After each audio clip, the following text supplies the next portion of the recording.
Hey everybody! Welcome to another episode of Lilbumblebear's Let's Play. I'm Kristen and I'm back with more DK Dorling Kinserly games. I hope you enjoy. We got I hate nope, that's crossed out. I love science. Be sure to give this video a thumbs up, leave a comment down below. Do you remember I hate I love science? Let me know in the comments. And of course, subscribe for more nostalgic gaming. Check out the playlist in the description box to see all the other DK games on this channel. I have a ton of playlists. Go to my playlist section on my channel and see all the nostalgic games I have. It's quite a treasure trove that I'm always adding to because I love making you guys smile. And it's so much fun to bring content to my channel. So thank you to everyone who has subscribed and leaves comments. I appreciate and love you all so much. I have a Twitter and Instagram you're welcome to follow, a streaming channel, and a Discord server with the kindest community on the internet. Why? Because I only like to meet kind people and be friends with kind people. So all the kind people are all together in my server. And that's how it works. So if you are a kind person and you would like to join my server, use the invite link in the description box. The more the merrier. All right, enjoy. I love science.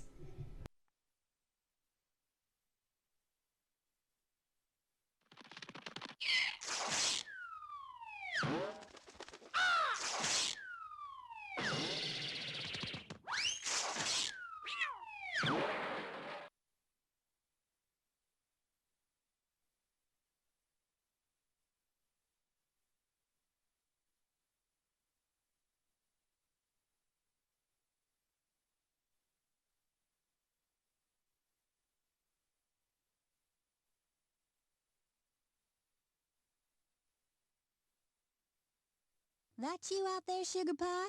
Just knock on the door when you want to come.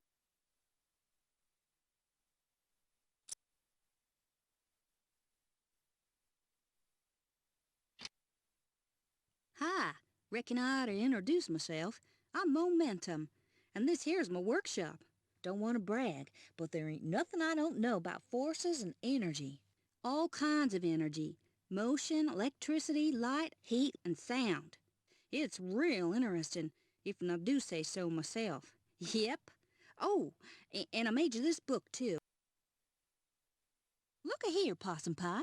You get to pick a face for your book. Just press start a game when you want to get things.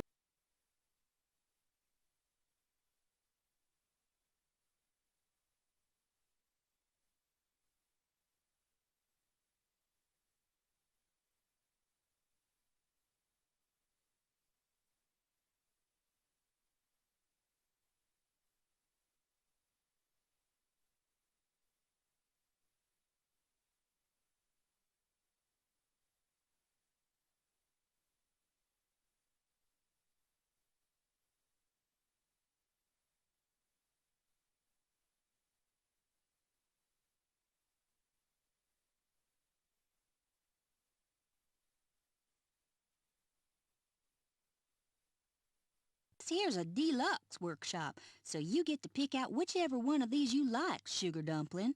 If and you point to 'em, you can find out more about 'em. Okay, so you pick 3, and all you do after that is press play. If you want me to pick 'em out for you, click here. And if you'd rather explore the book, choose one of the chapters here. Guess that's it. Oh, and if you want more information, press this here help button.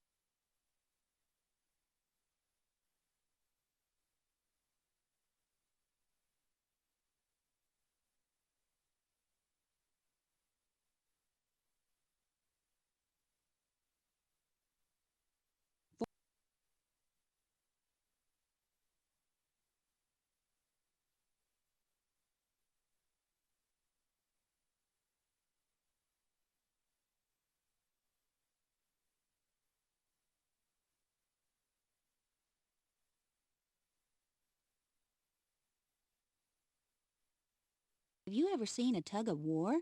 There's one team at each end of a rope.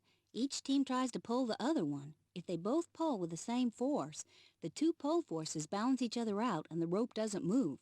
If one team is stronger than the other team, they pull with a bigger force so the rope and the other team will move toward them and they'll be. This one's about pushes and pulls. Decide in which direction you need to push or pull to perform these. Ready for some fly-by-the-seat-of-your-pants kind of action? I bet you are. Okay, soon as you see the parts come past, grab 'em and put 'em in the right place on the picture. But if I was you, I reckon I'd keep a hurry on things. I know a push, a push, a pull, a push, a push, a pull, a pull. Well, bless your little brake pedals. You just don't know when to stop, do ya?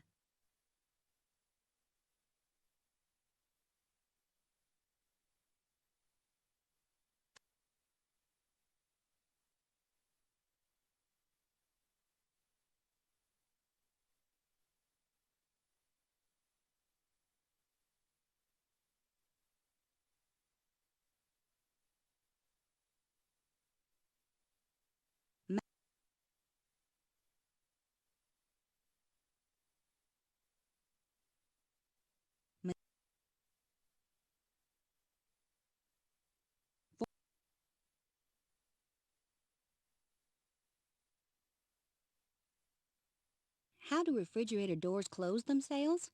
Sometimes refrigerator doors seem to pull themselves tightly shut, even if they've been closed gently. This is what's happening. Hidden inside the edge of the door is a long, thin magnet.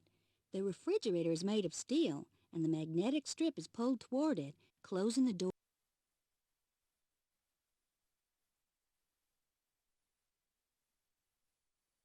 This is a good one. See if you can pick these things up with the... Well, here she is, your first ever experiment. Just click around till you see how it all works. If you need a clue, press the hint button. Want to look at the book? Then just click on it. We don't stand on formality around here. Then, when you finish trying things out, just press OK. Got all that, Sporto?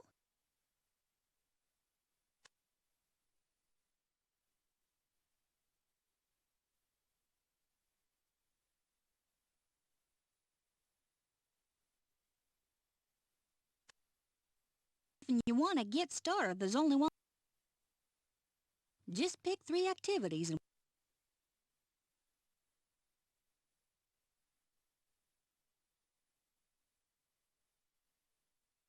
This is a good...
How does a compass work?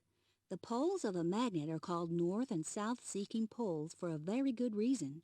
If you hang a magnet up so that it can turn freely, one pole always ends up facing toward north and the other in south. This is put to use in magnetic compasses. The needle in a compass is a tiny magnet that turns to line up north-south, helping people to find...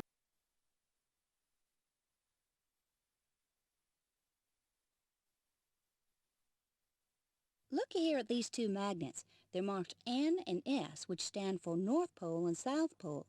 Try moving the magnet on the right near to or far away from the other one, and try flipping the magnet.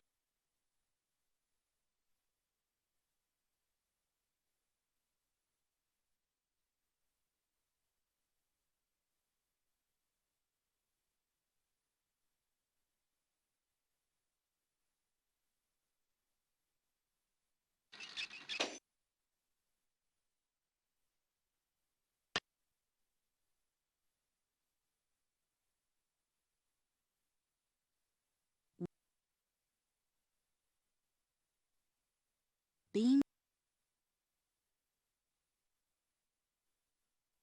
How is a crane like a seesaw? You've probably seen the very tall cranes on building sites. They're shaped like a T with a long beam at the top. The crane's heavy load hangs from one end of the beam, but to be safe, the crane must be balanced.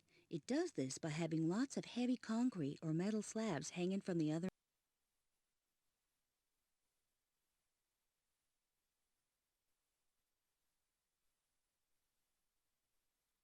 This one's a balancing act.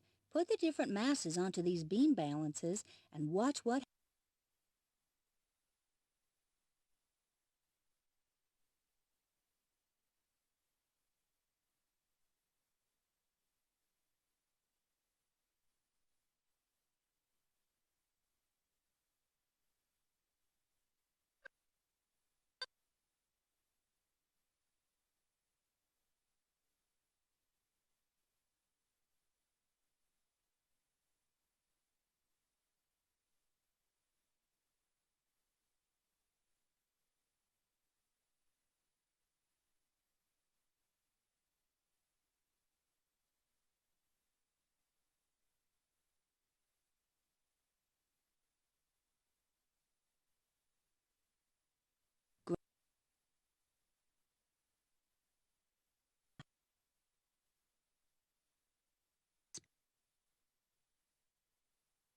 Mass? The mass of an object is a measurement of how much of that object there is. A large apple has more mass than a small apple, and so it weighs more too. Mass is measured in grams and kilograms, or ounces and pounds.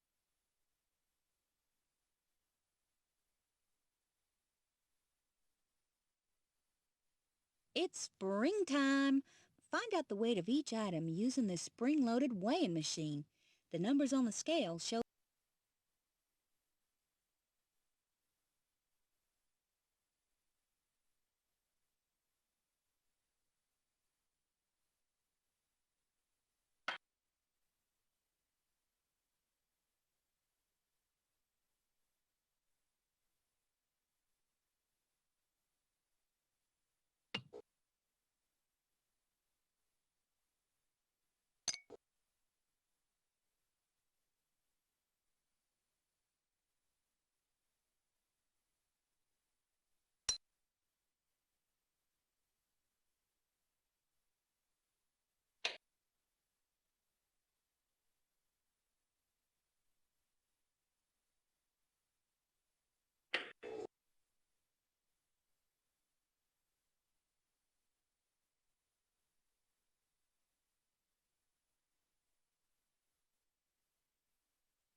The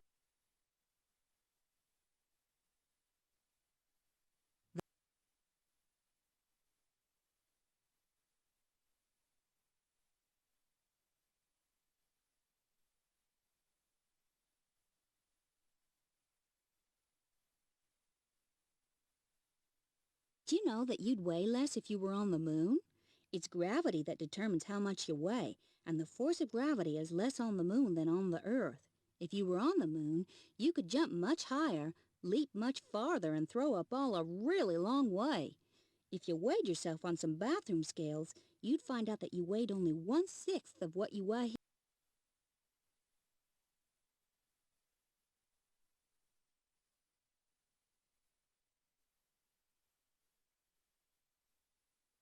Are you ready for some space travel? Choose the Earth, the Moon, the planet Jupiter, or outer space, and then release the two balls. Watch carefully how the ball.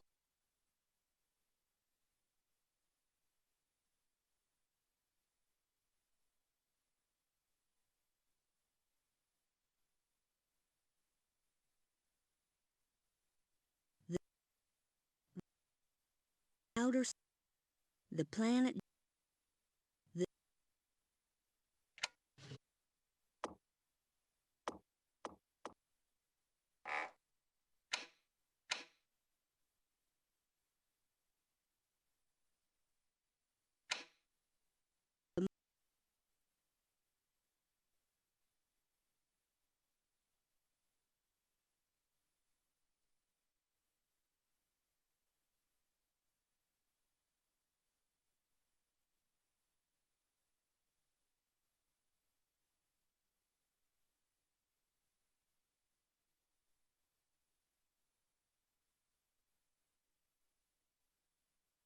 outer...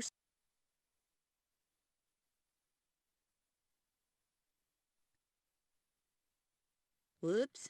Looks like that ball's never gonna come back. Here's the planet...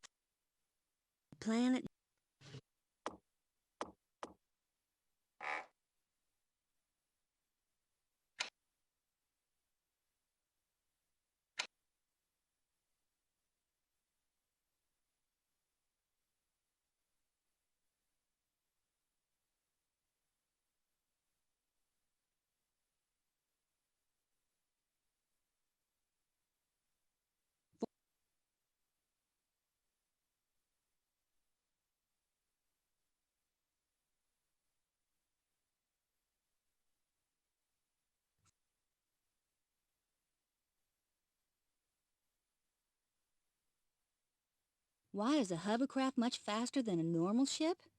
A hovercraft travels across the water, but lifted up on a cushion of air. When something travels through the air, it has much less friction than if it was traveling through water. The hovercraft travels through the air, so it's able to go much faster than a ship pushing its way.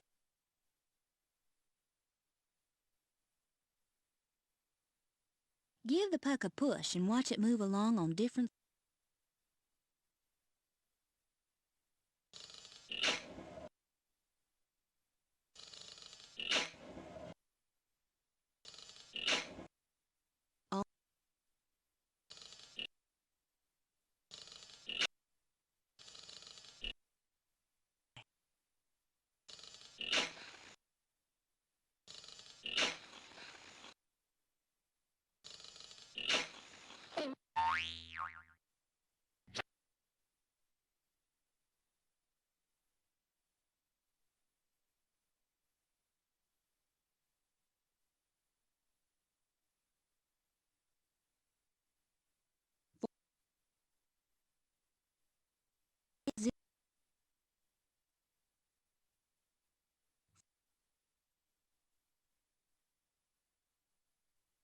When is air resistance useful?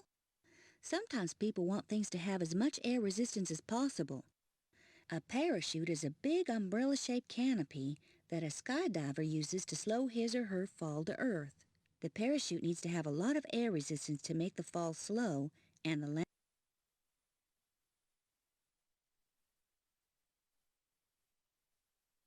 I think it's time for some wind power. Put the model cars in front of the fan, turn the fan on, and see what happens.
When is a ramp useful? Ramps make it easy for someone in a wheelchair to climb where there are stairs. To lift the person and the wheelchair directly up the steps would take a very large pull. It's much easier to push the chair up a ramp. The ramp slopes upward so the chair and the person are lifted up as they move forward. The gentler the slope, the easier it is to push the chair.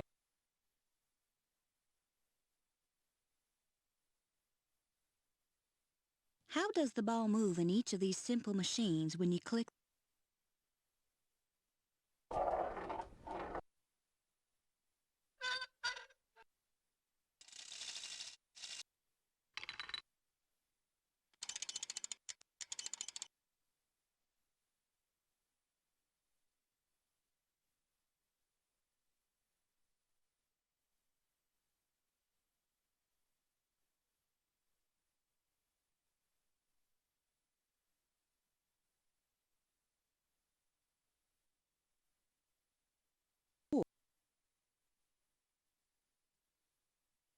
Have you ever played pinball?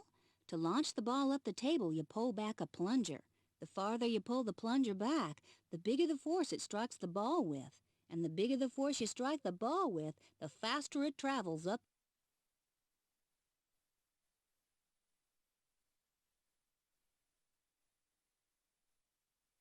Choose a puck and then choose a jet engine to make it speed along the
How does a space shuttle stop moving? In outer space, there's nowhere to slow things down, and so a spaceship will just keep on moving in a straight line at the same speed. To make a space shuttle slow down or stop, an astronaut has to fire a rocket engine in the opposite direction to the way the shuttle is moving. The push of the rocket engine slows the space shuttle.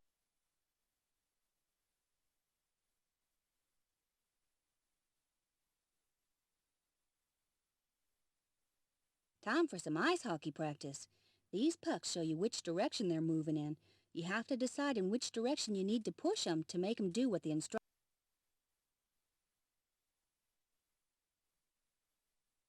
Down, down,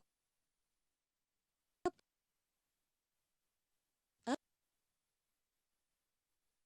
down, down, to the up, to down, to the. You did it! That's mighty fine, Sugar, mighty fine.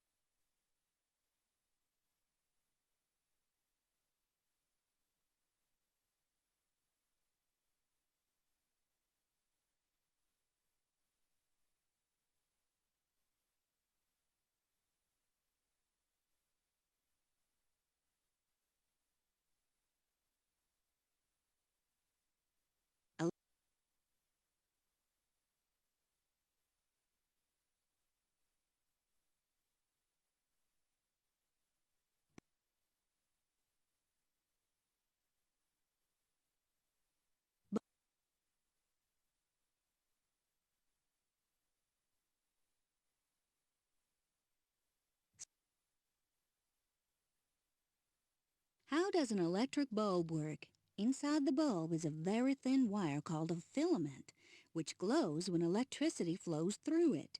At the bottom of most bulbs, there's a metal screw shape and a small blob of metal. One end of the filament is connected to the screw, and the other end is connected to the metal blob. When you connect one end of the battery to the screw and the other end to the blob, electricity flows through the bulb and the filament glows.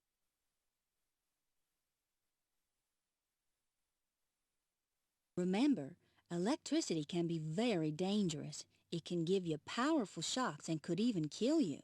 The experiments in the workshop are safe because we use small, safe batteries. Never experiment with large batteries and never play with electricity that comes from outlets.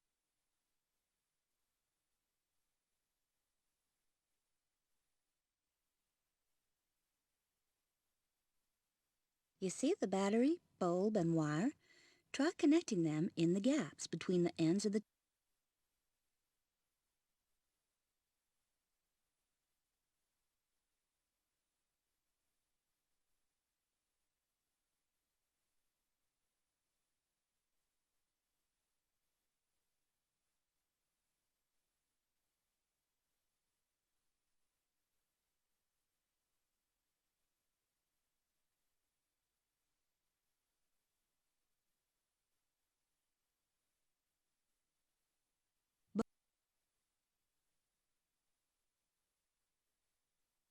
If you need two wires to make electricity go through a bulb, why do table lamps look as if they only have one wire?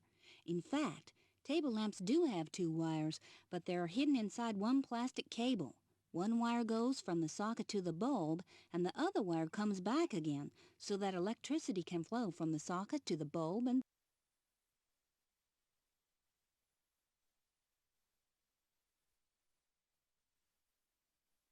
remember, electricity can be very dangerous. It can give you powerful shocks and could even kill you. The experiments in the workshop are safe because we use small, safe batteries. Never experiment with large batteries and never play with electricity that comes from outlets. Here are pictures of 6 ways to connect a light bulb and a battery using wires. See if you can figure out which of the bulbs will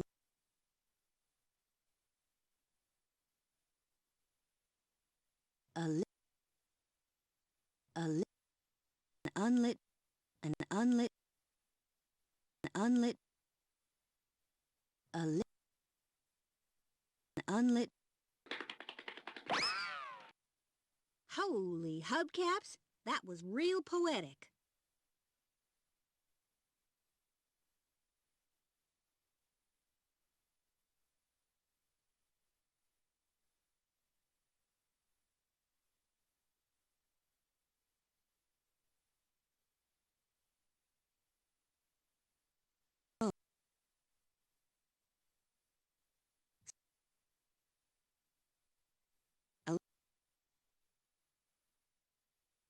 Did you know that each of the buttons on a TV remote control is a switch?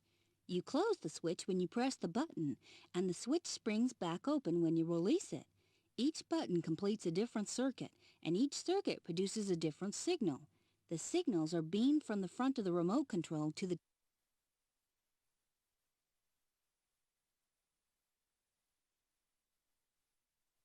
Remember, electricity can be very dangerous. It can give you powerful shocks and could even kill you. The experiments in the workshop are safe because... Here you go, sweet pea. Take a look at these 4 circuits and find out what happens when you press...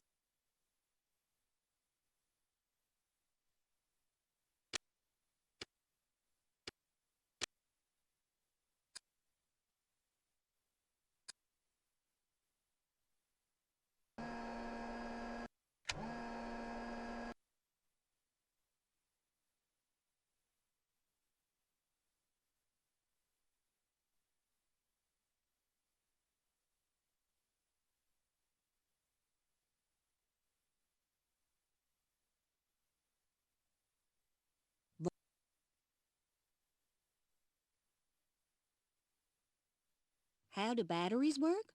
Batteries have 2 terminals. One end is always marked with a plus, while the other end is marked with a minus.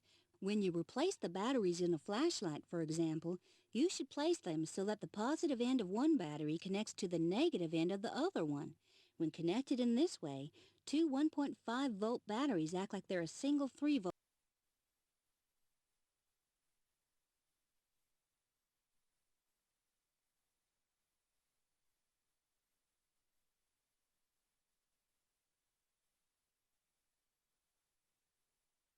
Remember, electricity can be very dangerous. It can give you powerful shocks and could even kill you.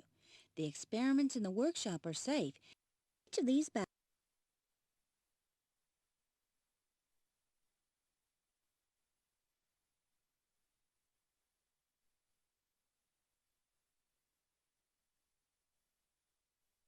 Uh-oh, that bulb's blown. Here's another.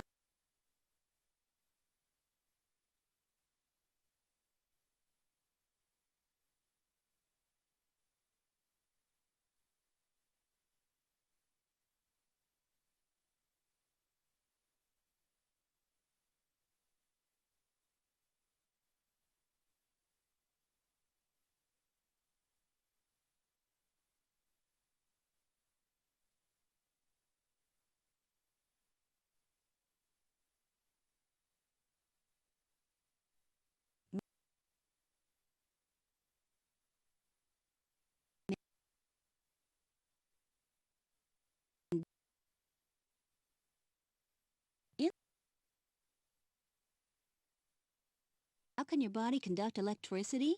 Although it's hard to believe, your body's made up mostly of water. Water can conduct electricity, especially if it's slightly salty, like most of the water in your body. This is why electricity is dangerous. If you touch something at a high voltage, a current can easily flow from it through your body to the ground and give you a powerful.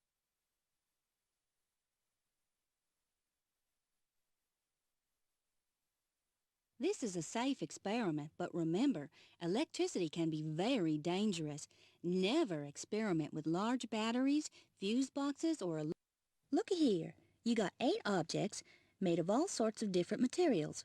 Find out what happens when you use each object to complete.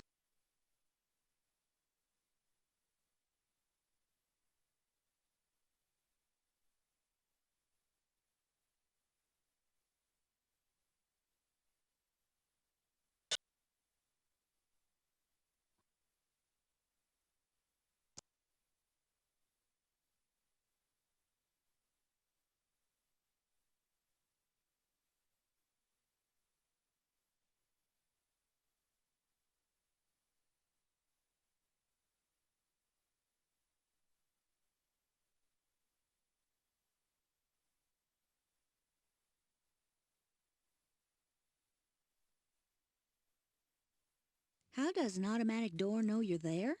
If you look just above an automatic door, you'll see that there's a little black box. This is a motion sensor. It responds to motion or movement. When someone moves just in front of the sensor, it makes current flow in an electrical circuit that opens.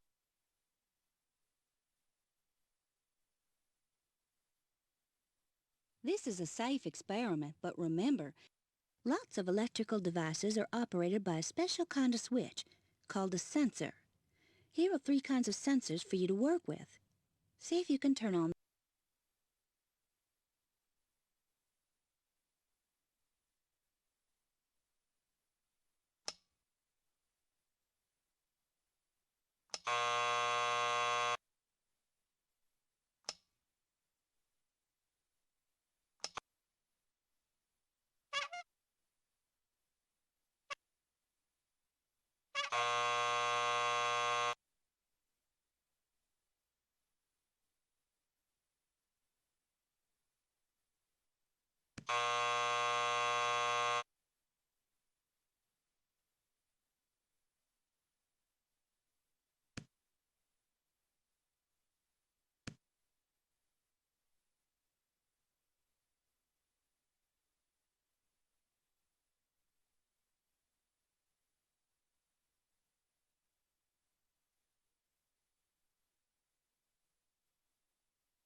Have you ever noticed that a computer makes a whirring sound? The noise is the computer's fan, which is needed to suck hot air out of the computer box. Where do you think this heat comes from? The computer uses the energy and electricity to run and to make sound and pictures. As it does this, some of the electricity that the computer uses is turned into heat. So much heat, in fact, that the computer needs a fan to keep.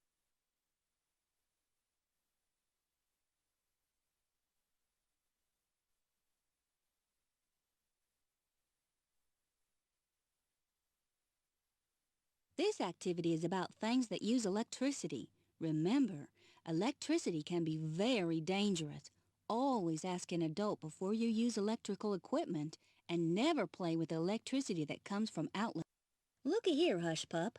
All of these thingamajigs use electricity to make a different kind of energy. Movement, light, heat, or sound. Decide what each thing makes and put it in the right. A television,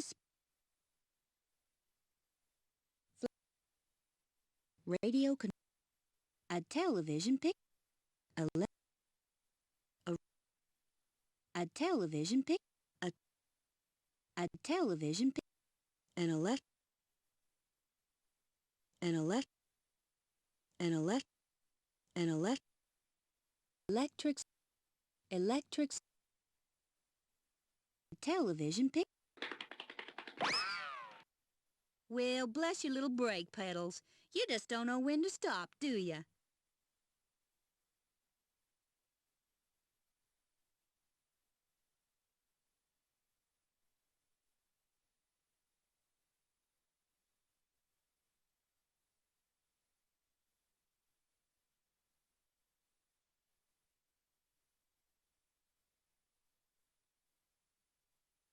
Why don't house lights get dimmer when you turn more of them on? House lights are connected to the main power in parallel. This means that there's the same voltage across each bulb. When you turn extra lights on, this voltage doesn't change, and so the lights stay the same brightness. You do use up more electricity.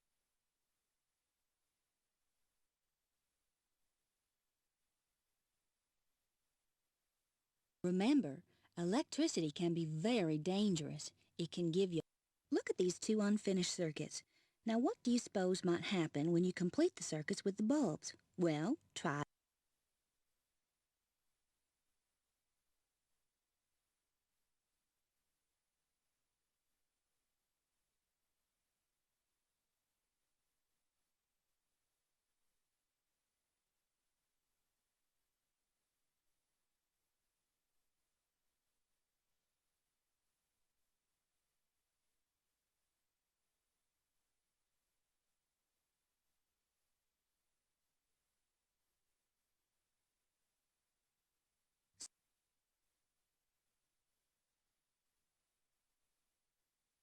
How can switches do addition? Inside a computer are millions of special switches called transistors. Switches can be on or off, and the computer uses lots of these switches to store numbers as different combinations of ons and offs. The computer does arithmetic and everything else by switching millions of tiny transistor switches on and off. In fact, the switches are so small that millions of them will fit on one silicone chip about the size of your face.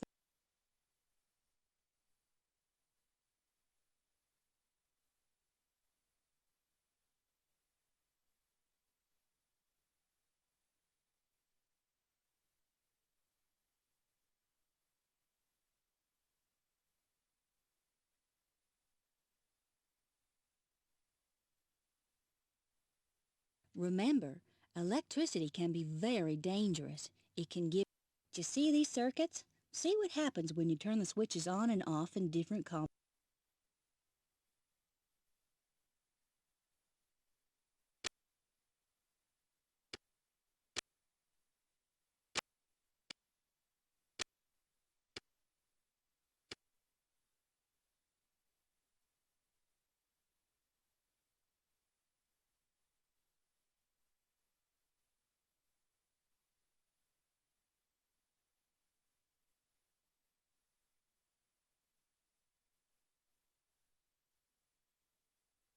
What's the best way to draw a television?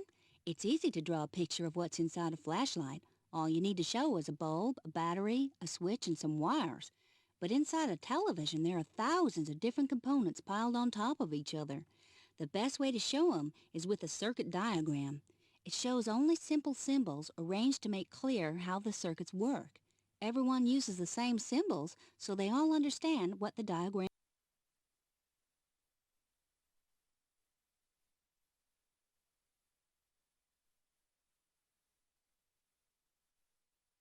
This is a safe experiment, but remember, electricity can be very. Take a good look at this diagram. It's made up of symbols that represent an electrical circuit. Can you replace each symbol with the part of a real circuit that it represents?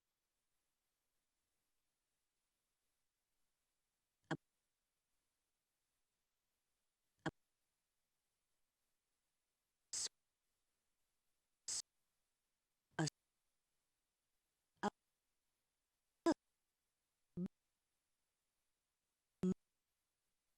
a, a, a,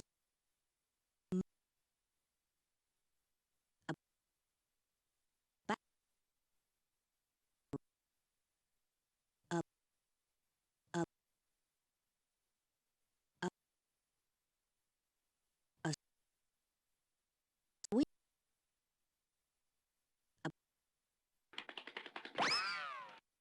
gas guzzling go-kart. That's great!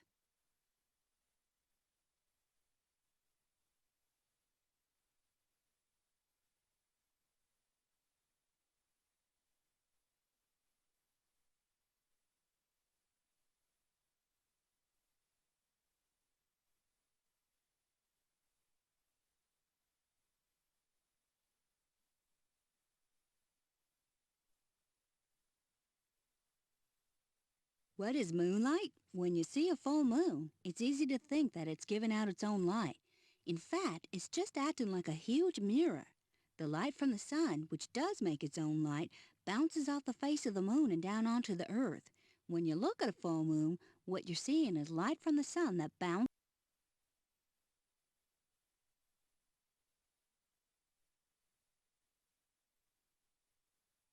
Some things give off their own light while others don't. Decide whether each of these objects makes its own light and put it in the right.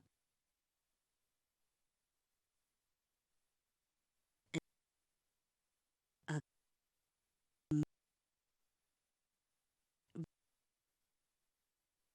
a, a,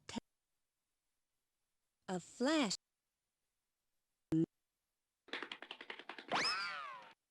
Looks like you got plenty of horsepower under your hood.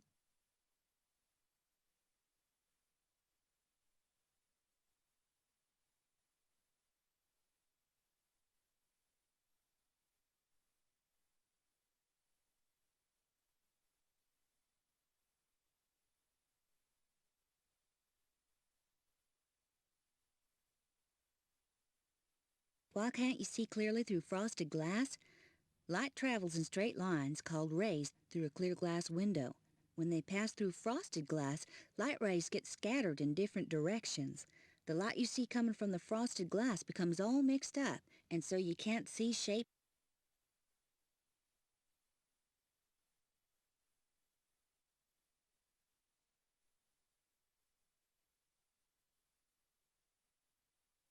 Light passes through some things, but not through others. You can explore this by turning these lights.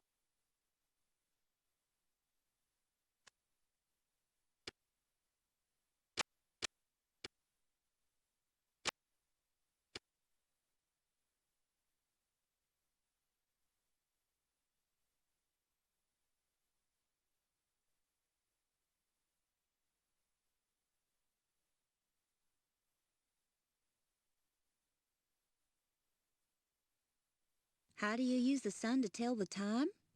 Long ago, people used clocks called sundials. They work like this. A rod sticking up from the middle of the dial casts a shadow on the dial, which is marked with the hours of the day. Where the top of the shadow falls tells you what time of the day it is. Of course, a sundial isn't much use at night or when it.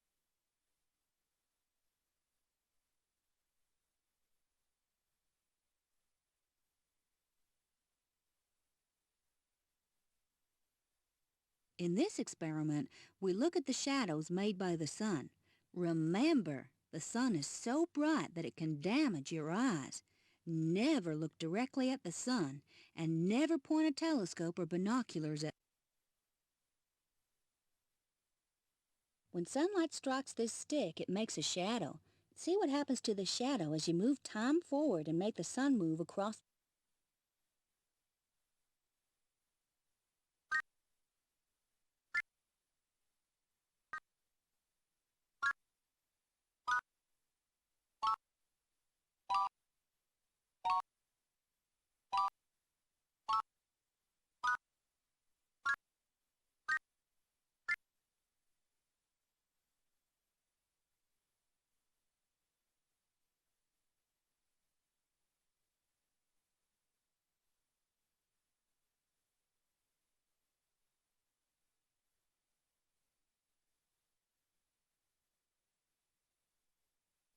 Why can you sometimes see your face in a window?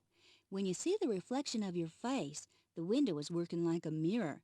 Daylight reflects off your face and then off the window and then back into your eyes. A window reflects only a small amount of the light that hits it, so your reflection looks.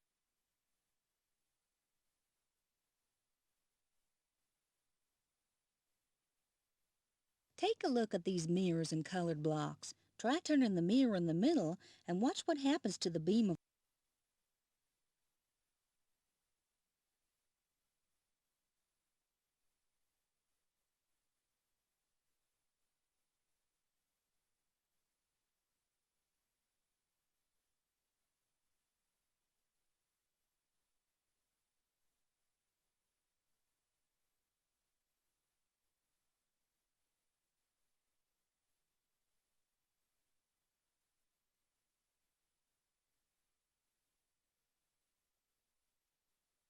Wind is white, red, green, and blue.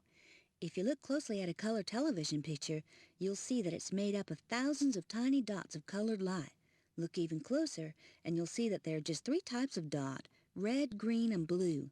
Be careful not to look at the television screen for too long.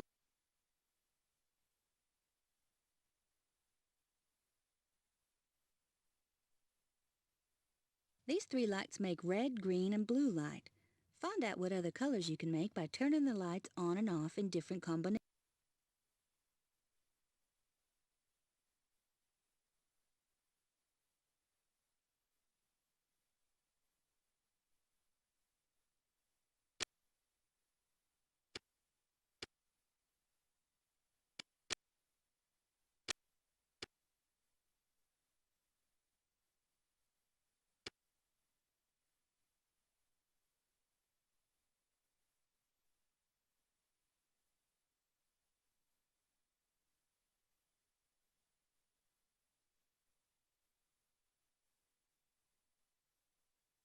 Why are pictures in a book dotted?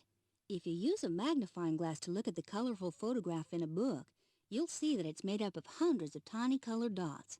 There are magenta dots, cyan dots, and yellow dots. There are also black dots, which improve how the photograph looks. You can also see these colored dots if you look closely at a huge.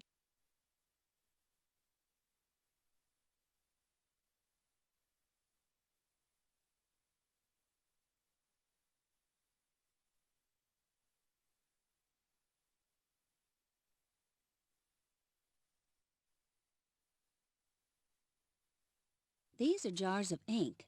Can you fill each jar with the right colored ink? The colors in the small jar are what you get when you mix the colors in the big jar.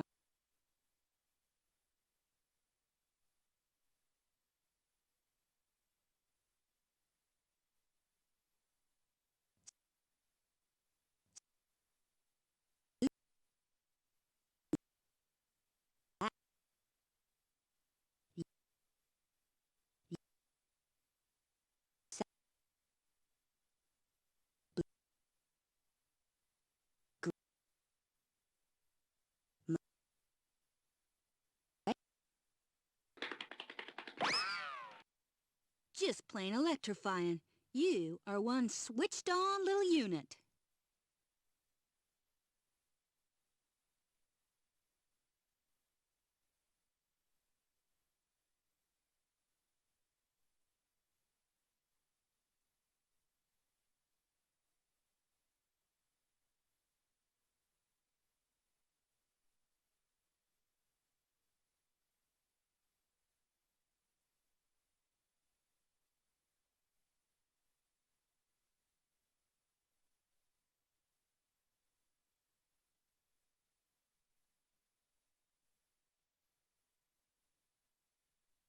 What's the dark side of the moon?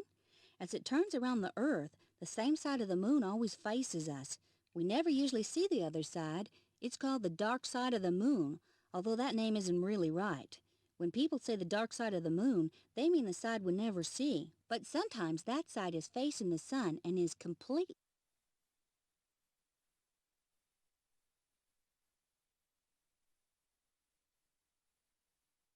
Here's a model of the Earth, moon, and sun. The camera is stuck to the model Earth so that you can see what the moon looks like.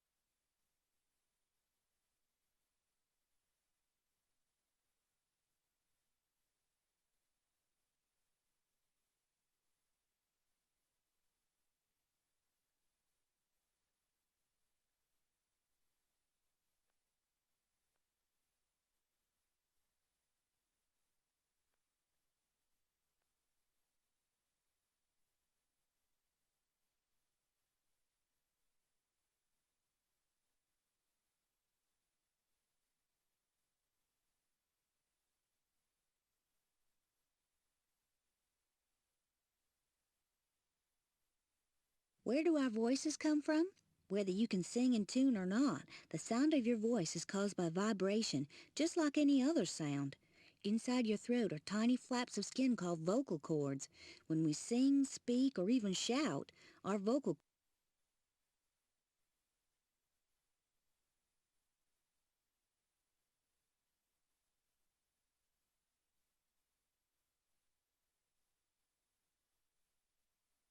Here are some musical instruments. Decide how you would play each instrument and then put it in the right.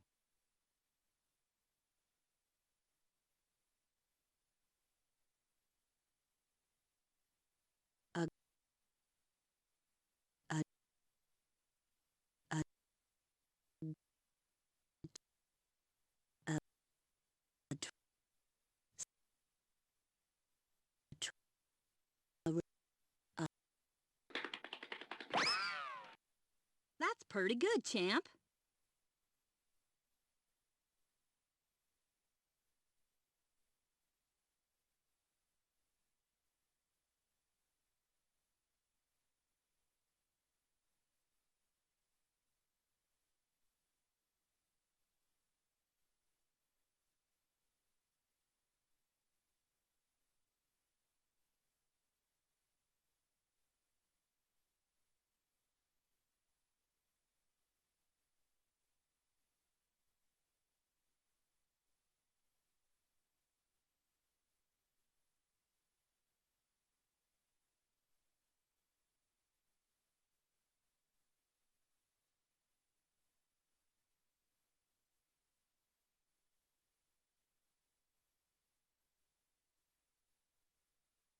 Why can't we hear bats?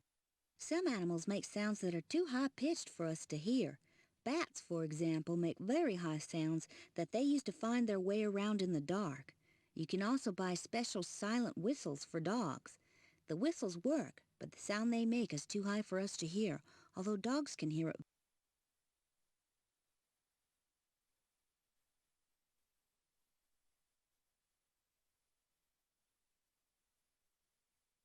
Are you ready for some listening practice?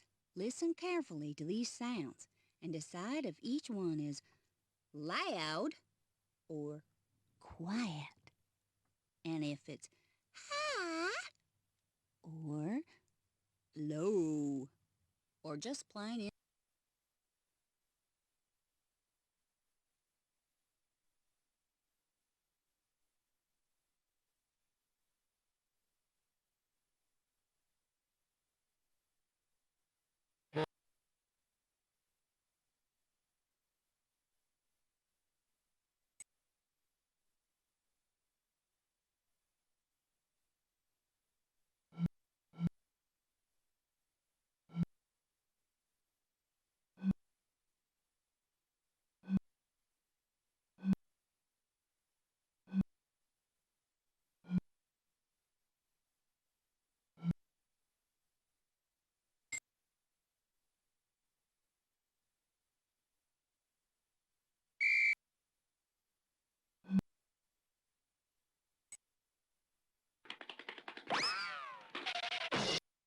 Oh, that cat's just plain mangy and mean. Here, let me get that for you.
What is a recording studio?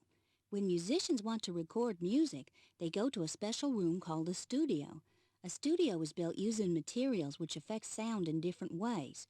The walls are thick and contain a material like cotton. These walls stop any sound from outside the studio getting in. The walls of the studio are covered in thick felt. The felt soaks up any unwanted.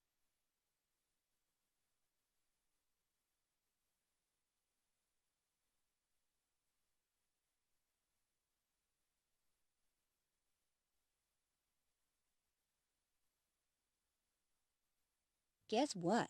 Sound doesn't just travel through the air. See what happens to the sound of this alarm clock when you put it in different locations.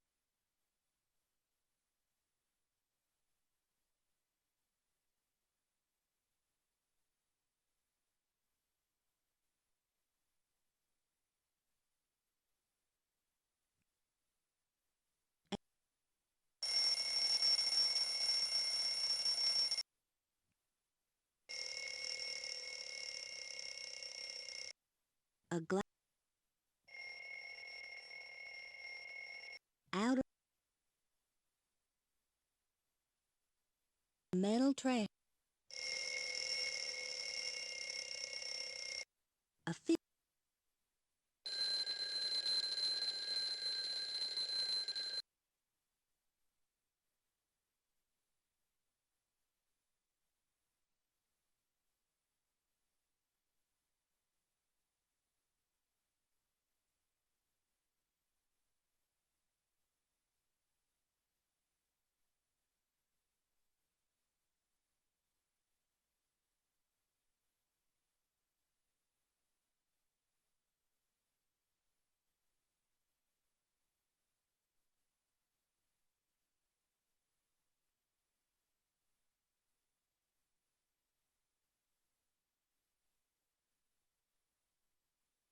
Have you ever noticed that bathrooms sound different from living rooms?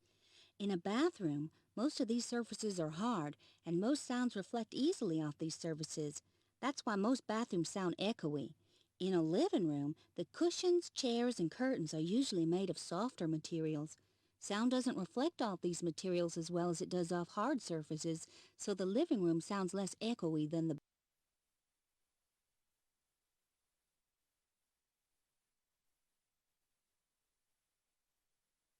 The display on this microphone shows how loud the sounds it picks up are. Move the microphone to different positions and see what happens when you honk.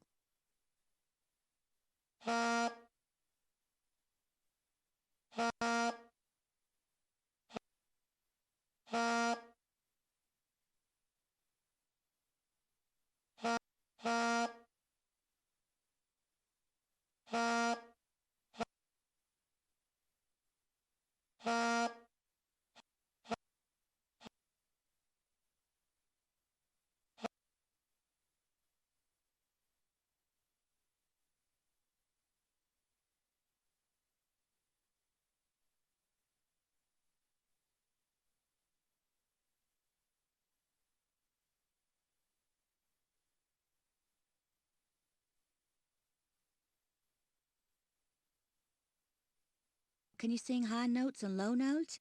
Inside your throat are tiny flaps of skin called vocal cords. They vibrate to make the sound of your voice. Muscles in your throat can pull the vocal cords tight. This makes them vibrate more quickly and you sing a higher note. When the muscles relax, the vocal cords become more loose. This makes them vibrate more slowly and you sing.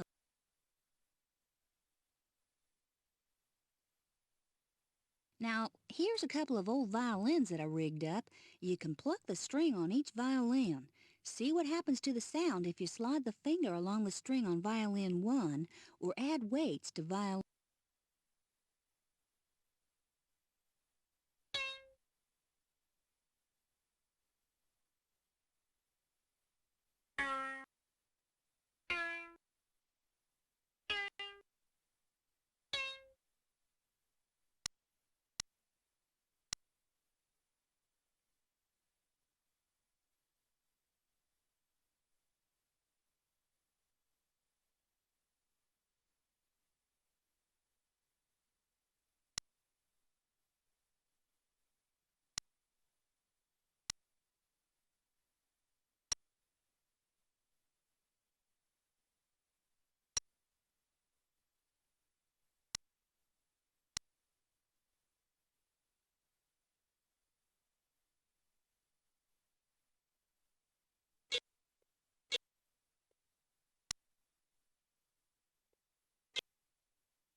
How does a bicycle make heat?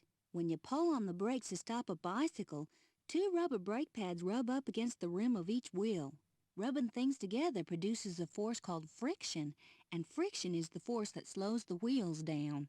Wherever there's friction, heat is created. That's why you can rub your hands together to warm them up, and why brake pads always feel warm or hot after a bicycle.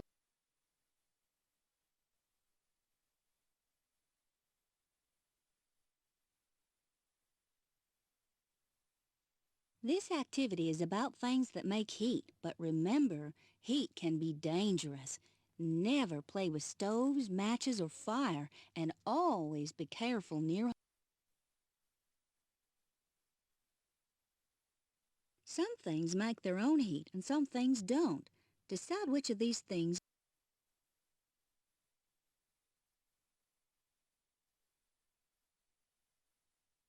A hot water, a cup, a wood, a cup, a hot, the, a, a,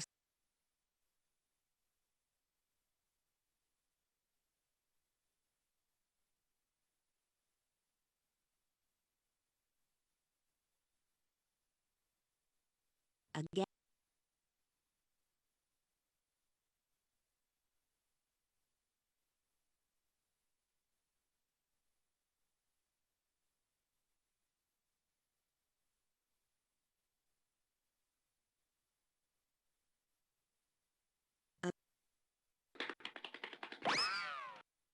Got 'em all right. Well, la-dee-da. Ain't you the cat's meow now?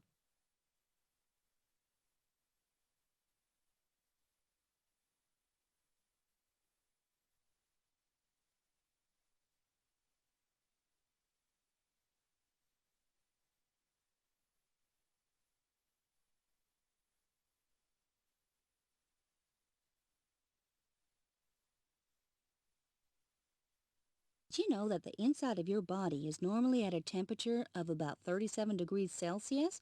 or 98 degrees Fahrenheit? Sometimes when you're sick, the temperature of your body rises or falls above or below the normal level.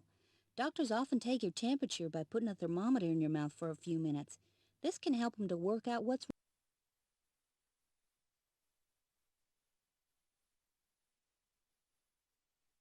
This one is about how hot things are. Remember, heat can be very dangerous. If you touch something that is very hot, you'll burn your skin. If you think something might be very hot, don't.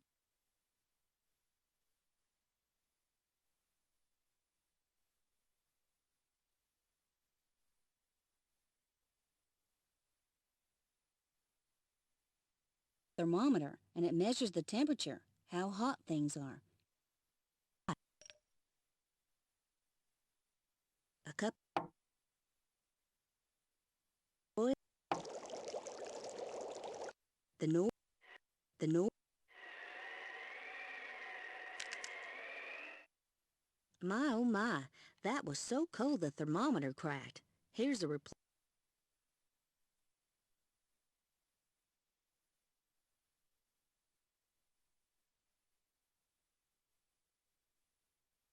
The surface of. Hoo-wee! That was so hot that the thermometer turned to vapor in an instant. Here's a.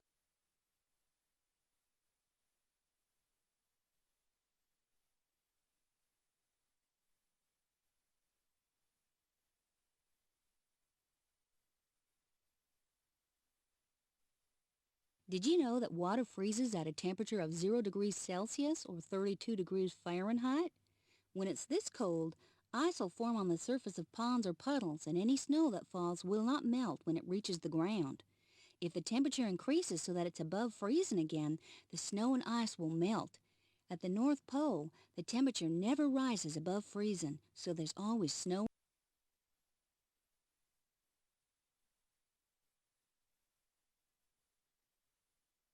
Matches are very dangerous. You should never play with them or any other type of fire. Burns can be very painful, and very bad burns can. This shows a temperature line ranging from very cold to very, very hot. See if you can figure out how hot or cold these. The North wood, wood, cold, cold, your and boy, boy, hot, a hot. The center of a cup, cup, a cup, a blowtorch,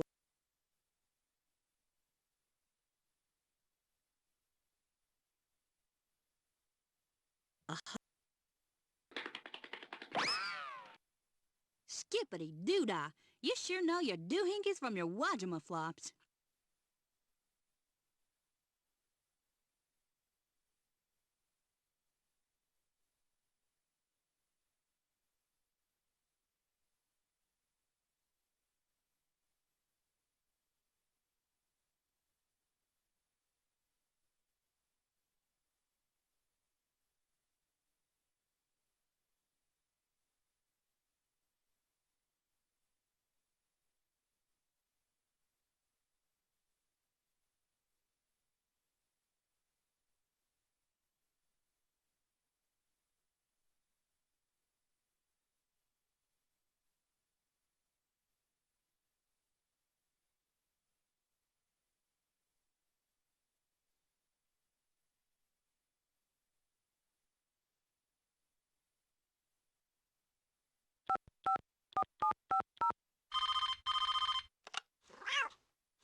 Have some fun, and when you're done, knock on the door and I'll show you.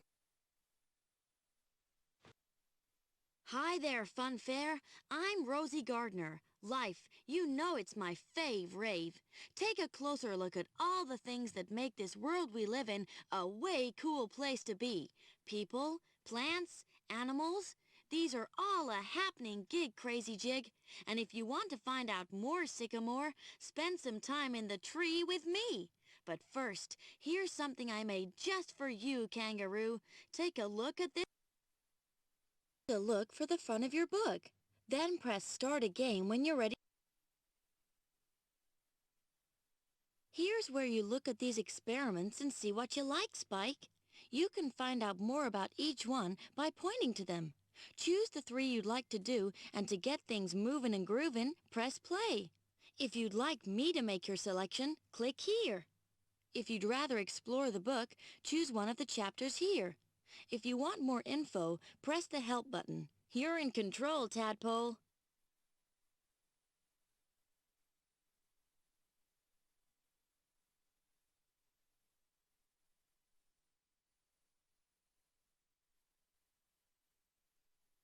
Have you ever wondered how you see, hear, taste, smell, and feel things?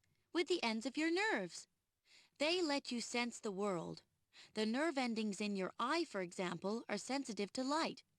Other nerve endings in your fingertips are sensitive to touch and tell you whether things are hot or cold. You have nerve endings all over your body. The other end of each nerve is connected to.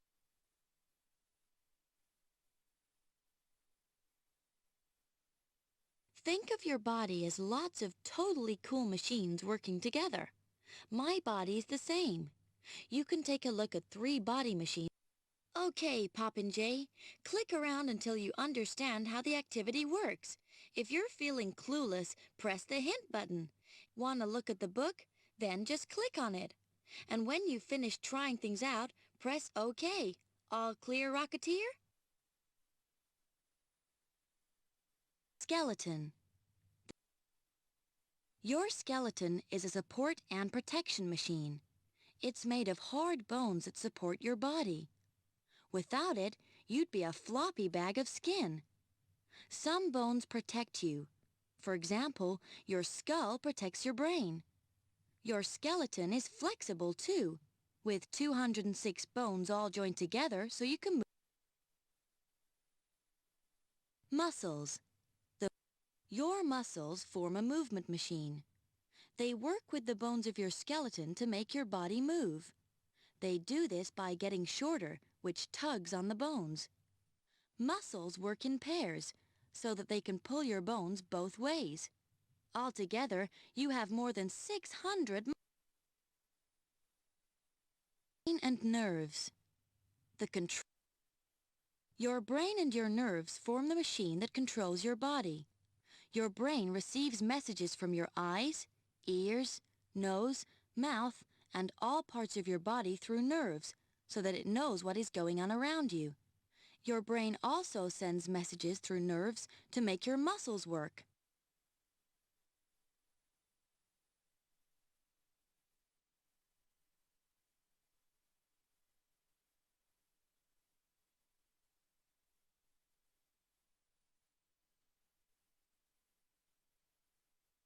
Why do we need so many bones? Having lots of bones joined together means that our skeletons are really flexible, so we can bend and move our bodies in all kinds of ways. Each of your fingers is made up of 3 small bones connected together by joints that allow your fingers to bend so you can pick things up and use them. There are joints at your shoulders, elbows, knees, toes, and all over your body. Imagine how hard it would be to move around if you had only 10 bones in your skeleton instead of 200.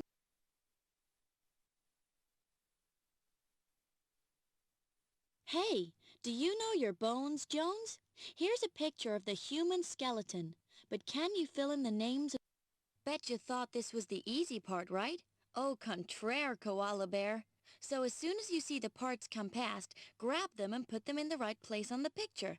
But keep an eye on the time. There's always Croaker the misbehaving raven who likes to stir things up.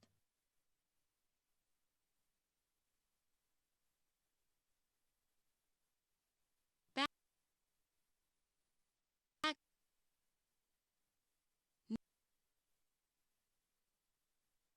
shoulder,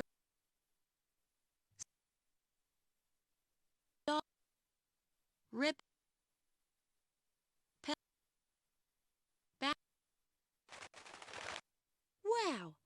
100% right.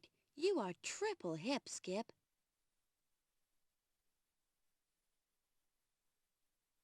Your chance for input, Bigfoot.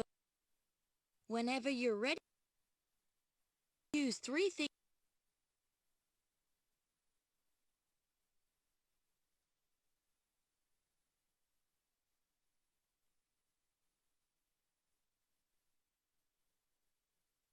Why is a muscle like a mouse?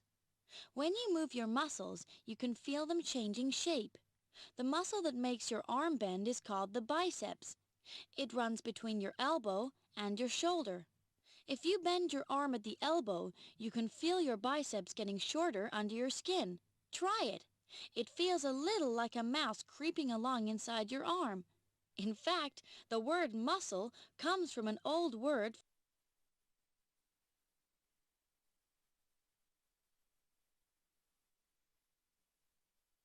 Let's hustle some muscle. I've made a model of an arm. See what happens when you shorten the blue and green springs. The screen shows what a real arm looks like when it's doing the.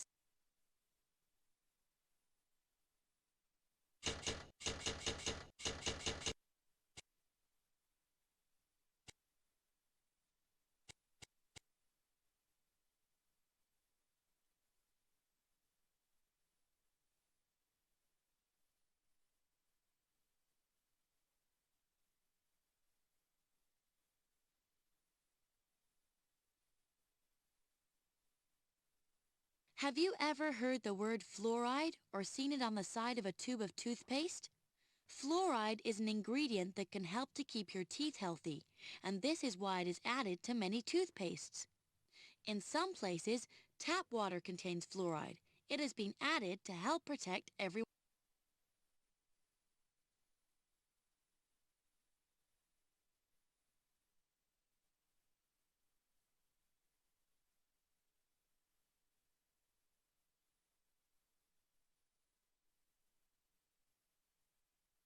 This is a mouthful of fun. Choose how you are going to take care of your teeth and see.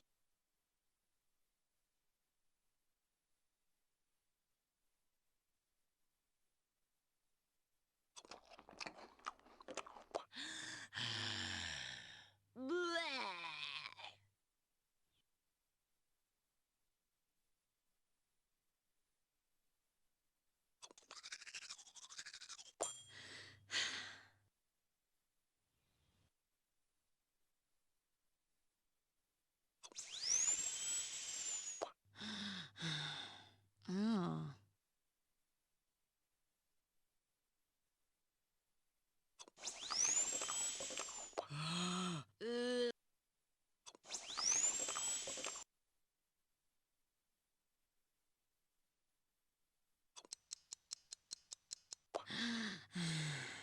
Ugh.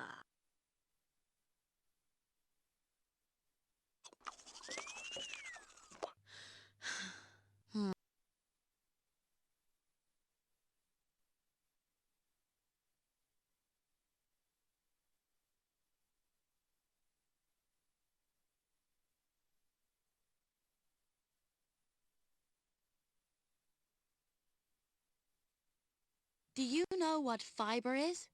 Fiber, or roughage, is part of many foods, and it is an important part of our diet. Most foods contain useful nutrients that give us energy and help us grow, but fiber doesn't. It goes straight through our bodies without being used. Why is it so important? Because it helps our bodies to digest other foods, and it keeps our insides clean. Fresh fruit and vegetables, as well as cereals, contain lots.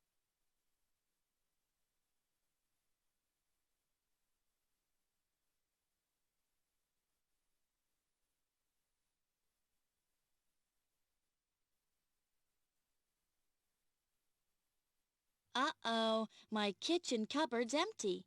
It would be way cool if you could help me restock it by putting these foods into the right.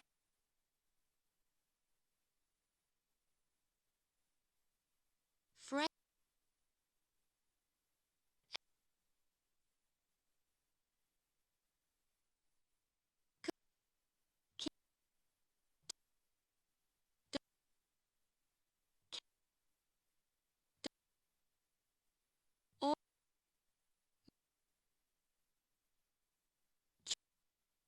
baked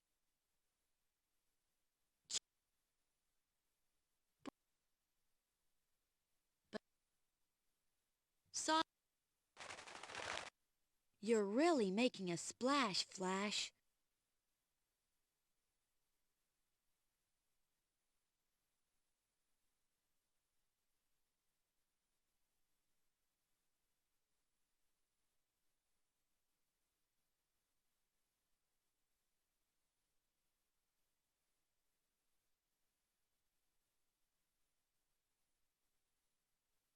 Have you ever heard of vitamins and minerals? These nutrients are found in nearly all foods, but in tiny amounts. Fresh fruit and vegetables are good sources of vitamins and minerals. Oranges, lemons, and green vegetables are good sources of vitamin C, which keeps your skin healthy and helps you heal. Milk and eggs contain vitamin D and a mineral called calcium, which keeps your bones and teeth strong. And spinach has iron in it, a mineral that is good.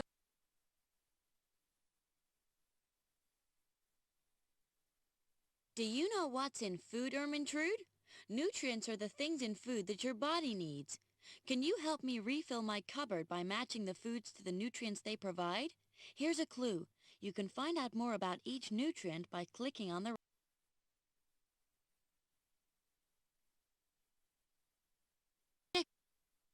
skin.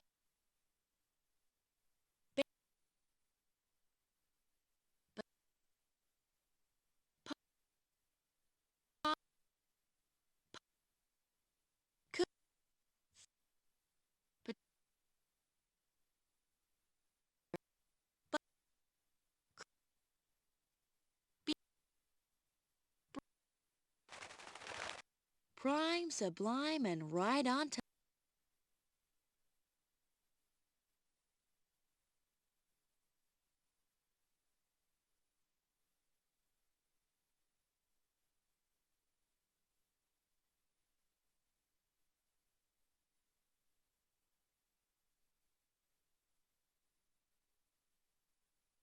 Why do you think cows can eat grass but we don't? Blades of grass are so tough that human beings, like you and me, can't extract many nutrients from them. You only have one stomach, but cows have four of them, so they can mash up grass very well. With their four stomachs, cows can extract nutrients from grass.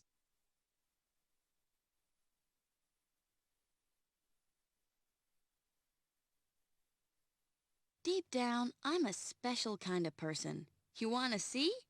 You can check out 3 of the body machines that keep our body.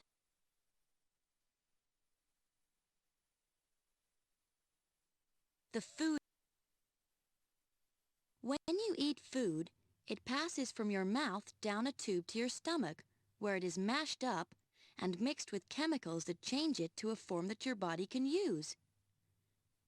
It passes from the stomach through other tubes, where the useful chemicals in the food pass into the blood. Whatever is not needed goes out. The When you breathe in, air rushes through tubes into your lungs. Your body needs one of the gases from the air, called oxygen. Inside your lungs, the oxygen passes into your blood.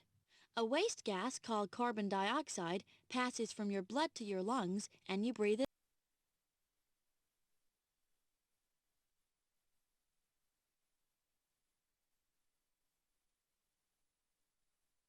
The bl Your heart is like a powerful pump, a machine that sends blood around to every corner of your body. The blood collects oxygen from your lungs. It also picks up useful chemicals from the food that you have eaten. The blood delivers food chemicals and oxygen to all parts.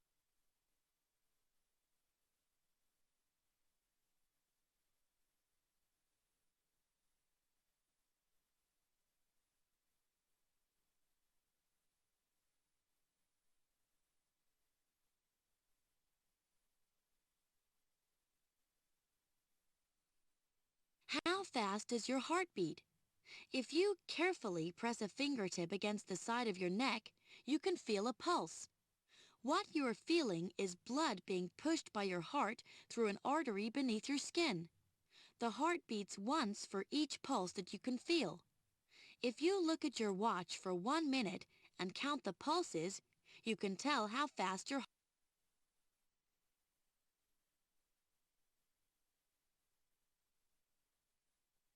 Ready to start, Braveheart? This totally cool machine shows you how your heart works.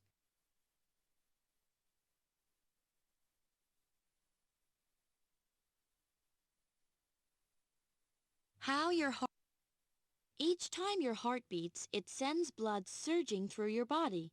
With each beat, blood enters your heart through the upper chambers and flows down into the lower chambers. When the lower chambers are full of blood, they squeeze inward to push the blood out of your heart. At the same time, the two valves between the upper and lower chambers close to stop the blood going the wrong way. As the blood leaves your heart, a second set of valves slams shut to stop any blood flow. Where your blood is pumped out of your heart through tubes called arteries to your lungs, where it picks up oxygen from the air you breathe in. Then it returns to your heart through tubes called veins, and then it gets pumped around the rest of your body. Your body uses the oxygen and the blood returns to the heart ready to start off. When you're standing still, your heart beats about 70 times every minute. This number is called your pulse rate, and it changes when you do different things, like running,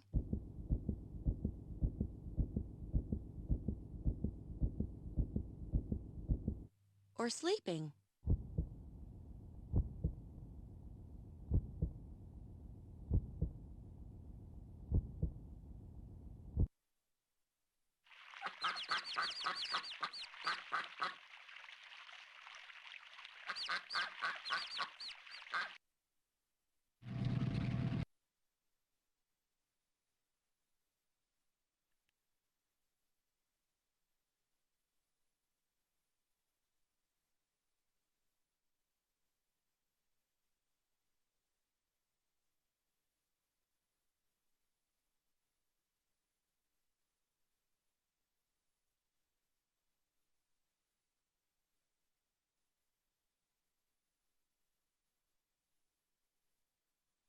Have you noticed that you are much more like some animals than others?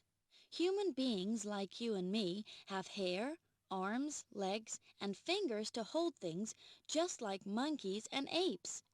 They are our closest relatives in the animal kingdom. We're also related to other mammals such as dogs, horses, and kangaroos. Like us, they are covered in hair and feed milk to their babies. But if you compare yourself to a bird, a fish, or an insect, you'll see lots of...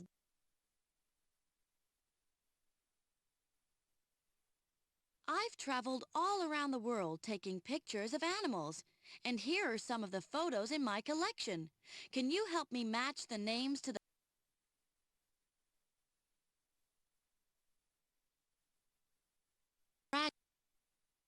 hammerhead,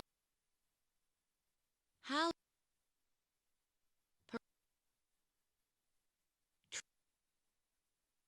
boa,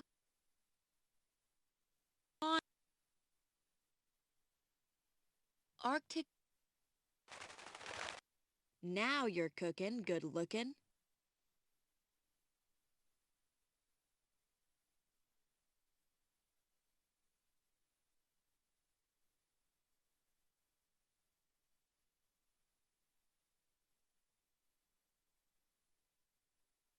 Can you walk on water?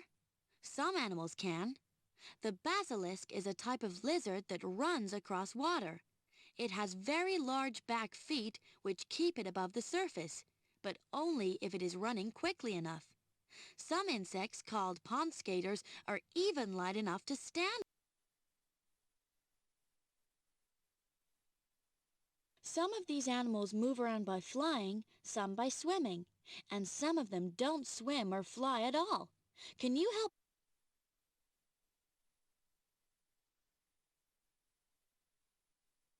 Ray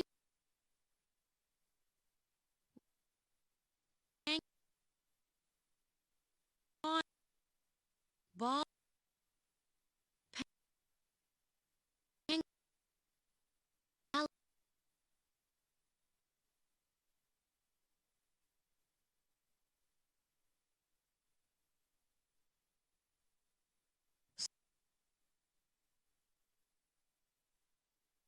great white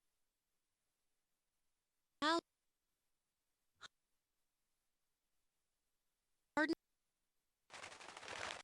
brains, quiet good looks. I'm impressed.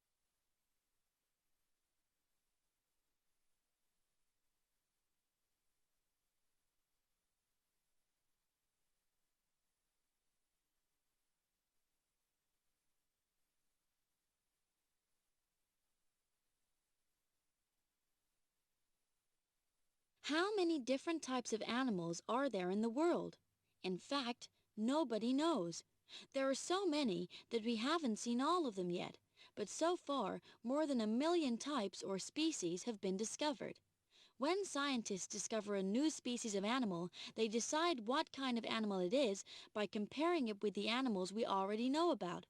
They find out which animals it is most like and give it a name similar to the names of its closest relatives in the animal.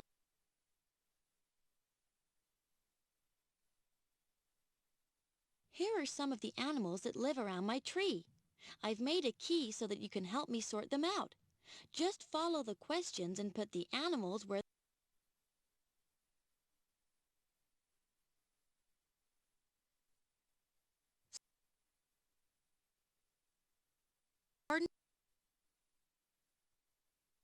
drag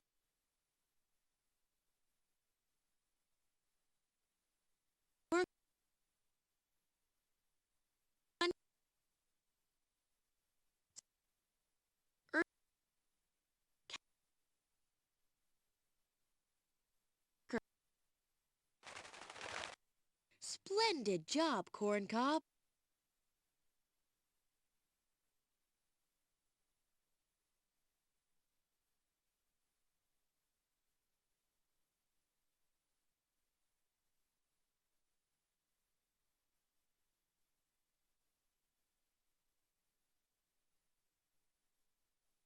How big is a baby kangaroo?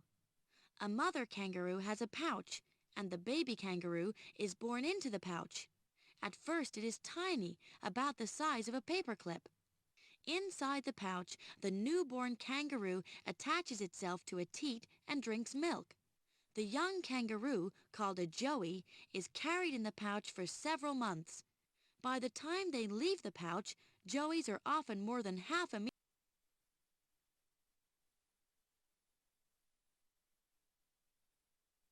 This one'll grow on ya. This machine shows how 3 animals, including human beings, grow and change through their very different lives.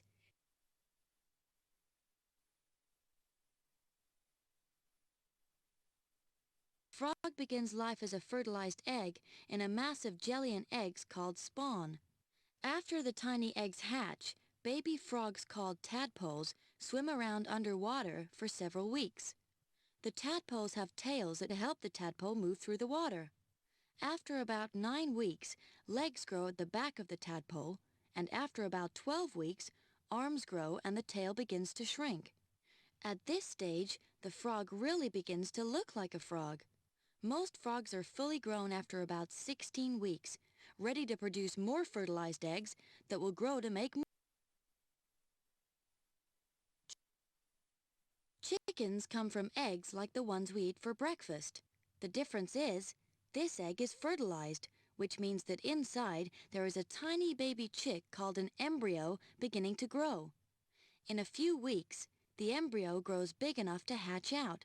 A tiny tooth at the end of the chick's beak cuts through the eggshell and the chick emerges.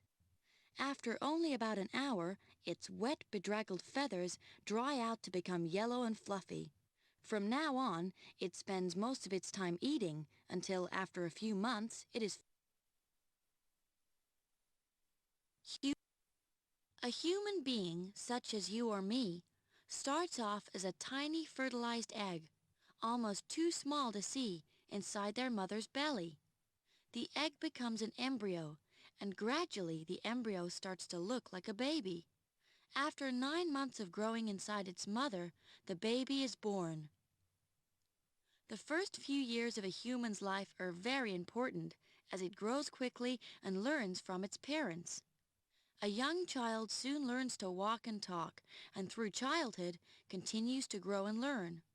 Between the ages of about 11 and 16, a child starts to become an adult, and many changes take place. This time is called puberty. Soon after puberty, the human being is an adult, almost.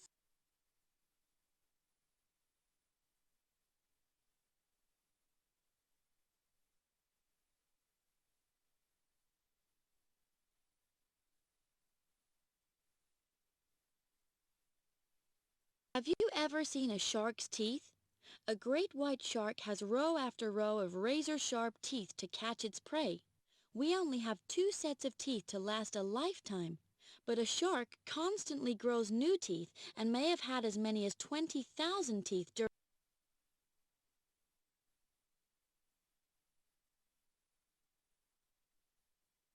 This is something to bite on. An animal's teeth can tell you a lot about what the animal eats. You can find out here about the food and teeth of 3 very different.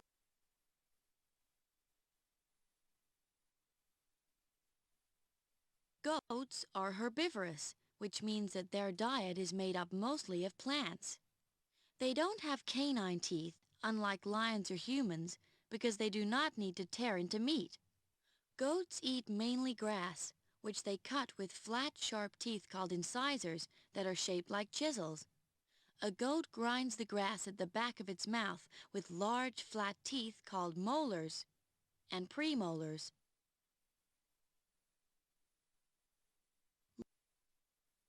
Lions are carnivorous, which means that their diet is made up mostly of meat. A lion kills its prey by biting it with its jaws, which can open very wide. The cone-shaped teeth at the front of a lion's jaw are called canines. They are very sharp and pointed, so that the lion can tear the flesh off its prey. Strong teeth at the back, called carnassials, hold on to the prey so that it cannot escape.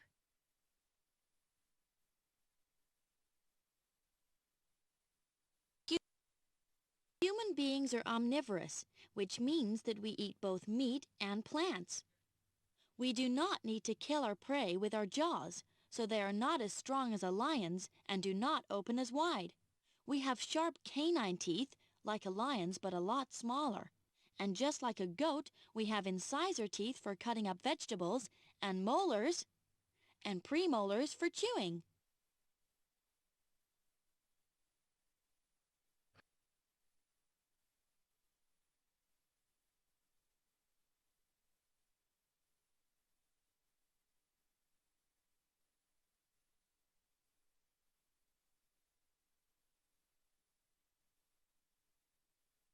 What's the difference between a dolphin and a shark? The main difference is that dolphins are mammals and sharks are fish. Sharks, like all fish, can breathe underwater through their gills. But dolphins have lungs, so they need to come to the surface to take air into their lungs. Like whales, dolphins have nostrils on the top of their heads. They're called blowholes. Sharks and dolphins both seem to have smooth skins, but dolphins are covered in tiny hairs, and sharks are covered in tiny.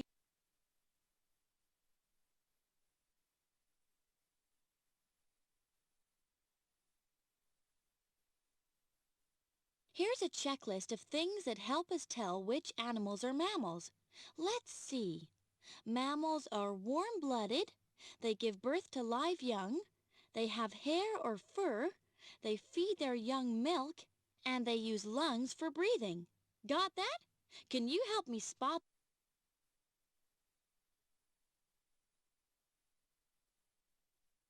giant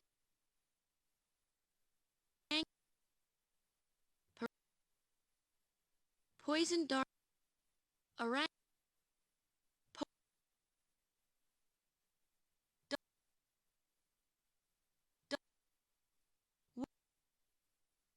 long ear red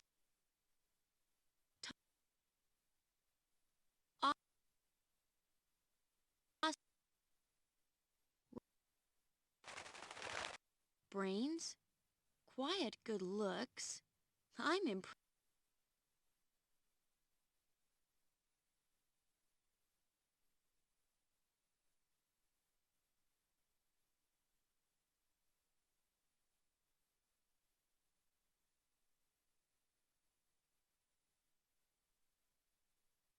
How can fish breathe underwater? Like you and me and all animals, fish need to breathe to get oxygen into their bodies. When we breathe, we take oxygen from the air, but fish take oxygen from the water as it passes through their gills. If we want to breathe underwater, we have to carry oxygen with us in tanks on our backs and wear a tube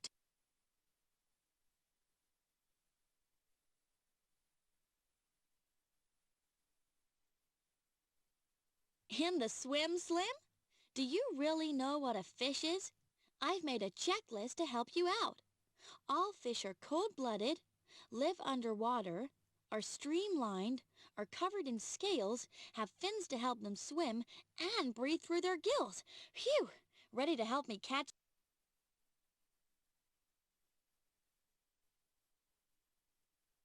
green clown trick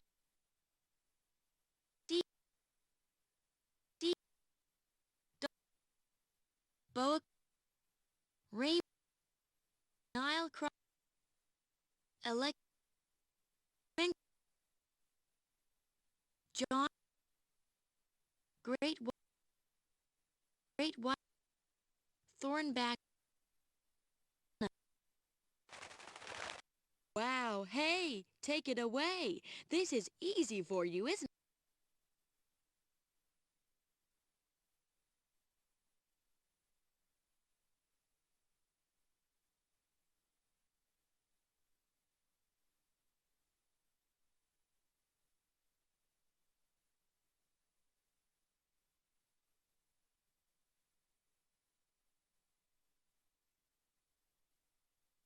How does a wing work? All birds have wings, but wings come in many shapes and sizes.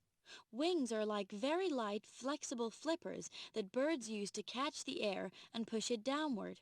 Wings have a special shape that means that the air they move through actually lifts them up, so some birds can soar for miles without flapping. The bird that has the longest wingspan of all is called the albatross. The distance from the tip of one of its wings to the tip of the other can be as much as 3.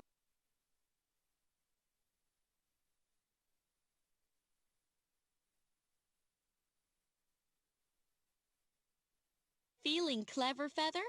Think you know what a bird is? Look at this checklist.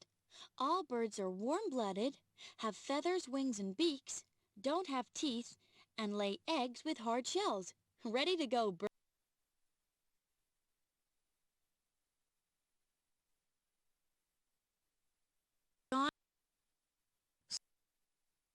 Ball, drag, bird wing, flying,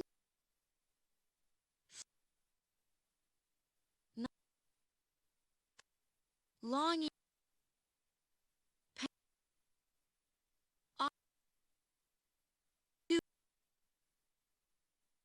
taunt. Cool. Way to go, matey-o.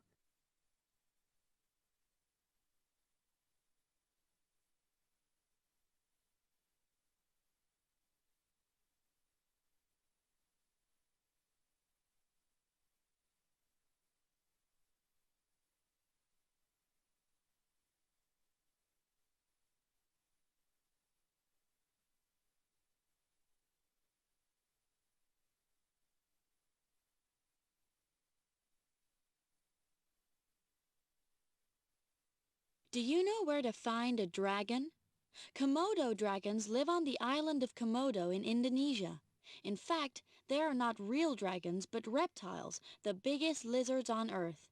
They can grow up to 3 meters long and catch wild pigs and deer with their sharp teeth.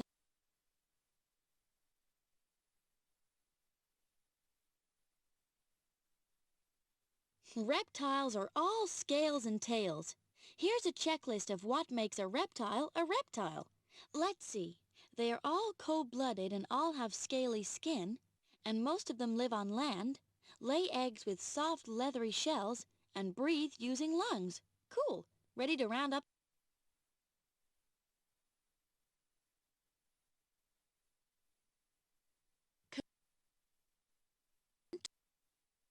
Garden, garden, a no, field, green, si- green, Nile crop, Nile crop, both. Wow, hey, take it away. This is easy for you, isn't it?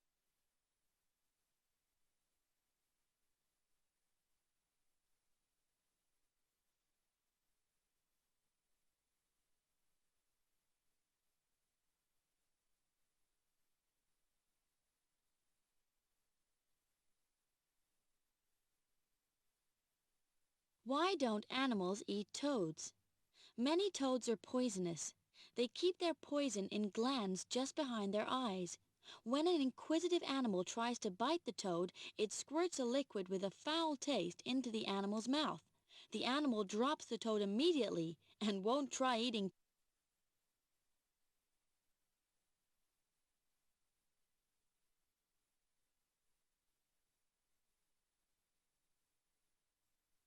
Do you know your toads and frogs blogs? Here's a checklist of what makes an amphibian an amphibian. They are all cold-blooded, have smooth, wet skin, don't have scales, hair, or feathers, lay eggs without shells, and start life in water. And most of them live on land when they become adults. Got all that? Let's spot some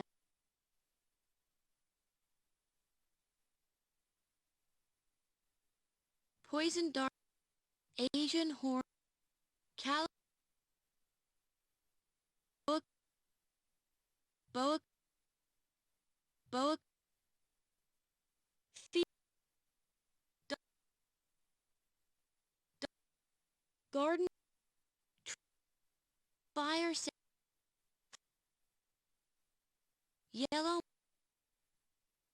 John, John, Nile crop. Ooh, super cool, toadstool.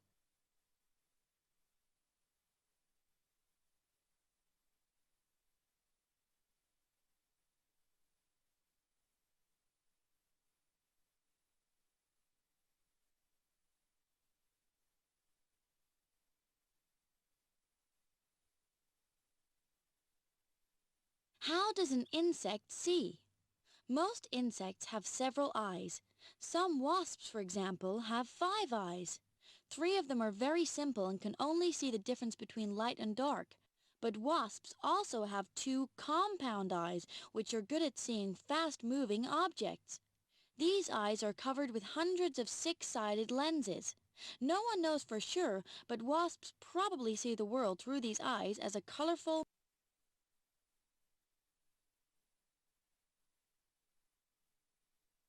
creepy crawlies. Yuck! But do you know what an insect is? Let's see. Young insects hatch from eggs, start life as nymphs or larvae, and then change into adult insects. Adult insects have 6 legs, hard bodies with 3 sections, and most of them have wings. Got that? Let's catch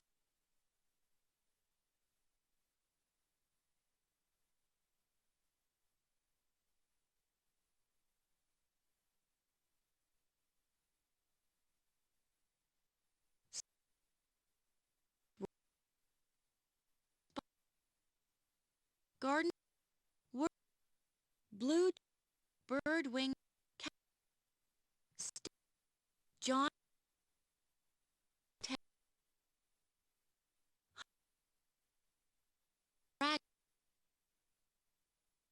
stag bee, stag bee, earth. You're really making a splash, Flash.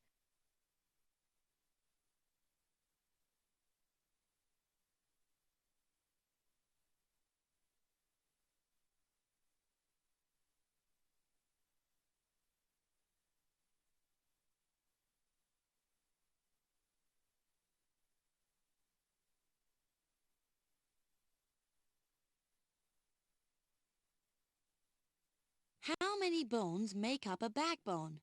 Your backbone is made up of many smaller bones called vertebrae. Joints between the vertebrae allow the backbone to bend as you move. We have 33 vertebrae in our backbones. Some snakes have as many as 400 vertebrae between their heads and the tips.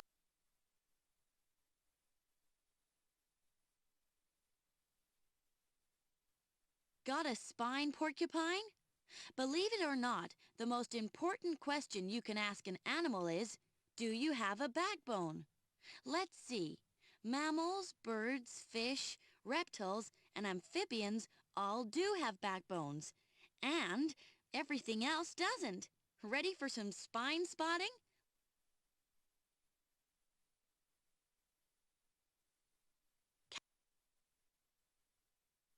Garden, earth, garden, boa, John,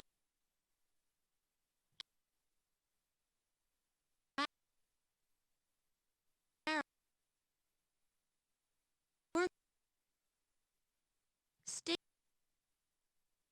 bird wing.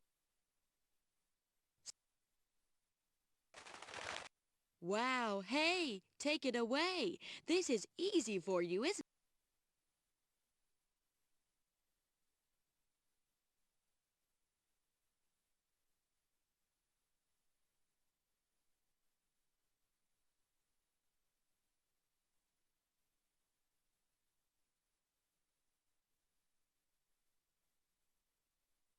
What are the smallest plants?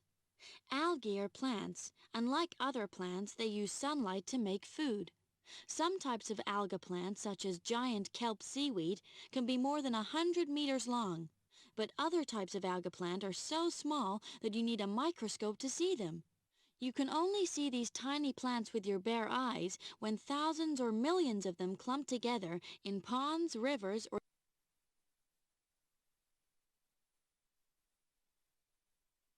Here are just a few of the millions of different plants in the world. Help me to match the names of the plants to their...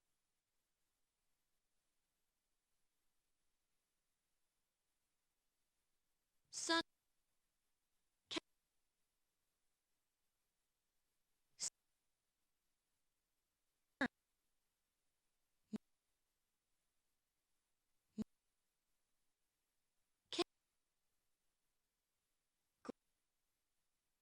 Oh, pretty neat and sweet, Smelly Feet.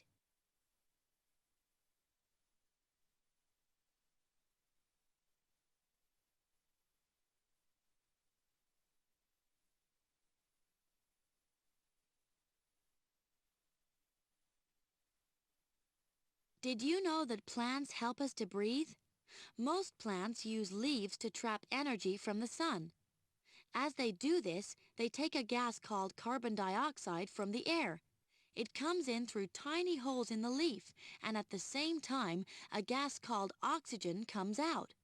Human beings breathe the other way around. We need to breathe oxygen in and carbon dioxide out. Without plants, we would run out of oxygen and we wouldn't be able...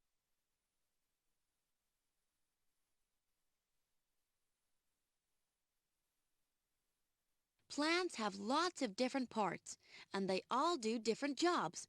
Can you match the names to each part of...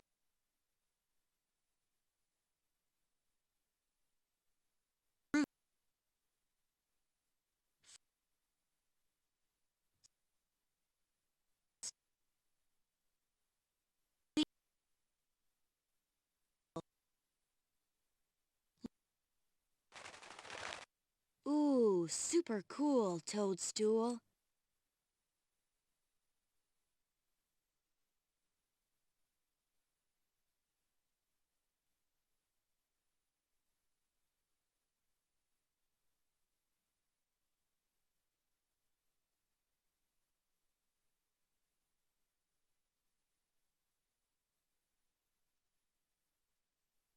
How do cacti survive in the desert?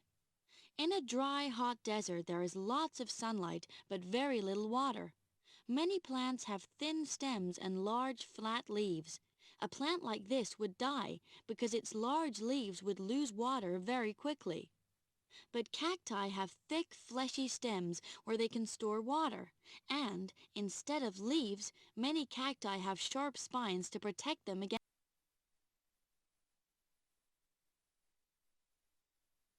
What do you think a plant needs to grow, Scarecrow? Take a look at these two plants. One is watered, the other isn't. Choose how much light the plants get and see.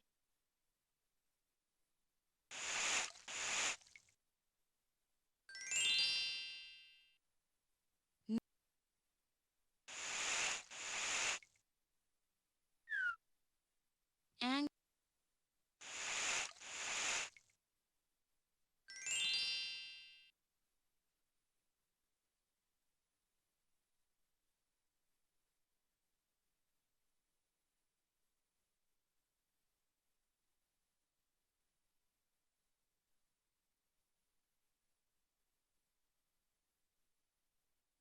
why are there so many plants in a rainforest? In a rainforest, there is plenty of water and the temperature is warm. These are just the right conditions for plants to grow. The only problem is sunlight. There are so many trees that the forest floor can be very dark, and trees have to grow very tall to catch the light.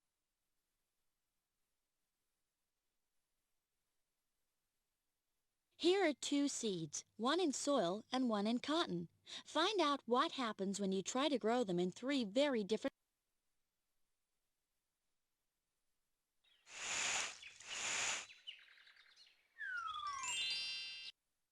Sahara.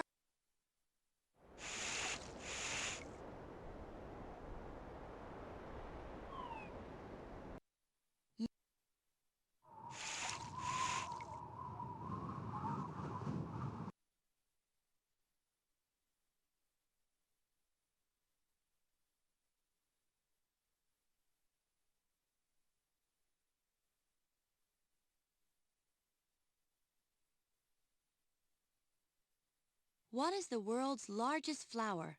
It belongs to a plant called Rafflesia and grows in the rainforests of Southeast Asia. The flowers can be as much as a meter across, but you wouldn't want one in your home. Unlike a sweet-smelling rose, the Rafflesia attracts insects by making the same smell as rock.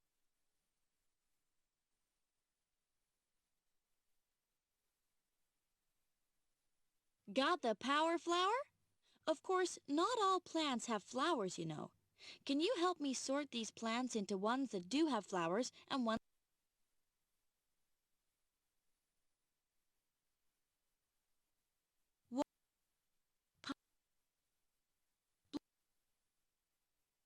Sun,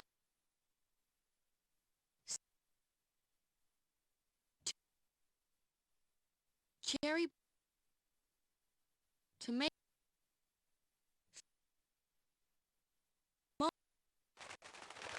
brains, quiet good looks. I'm impressed.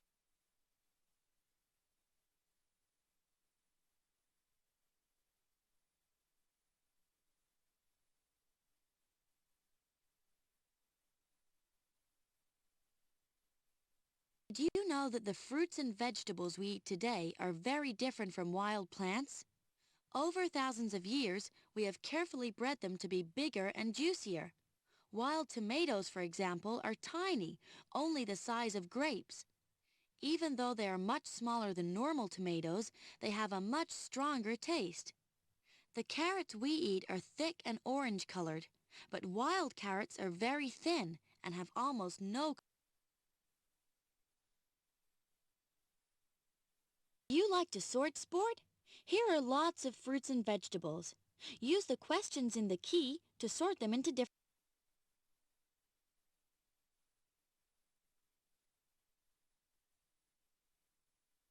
Straw,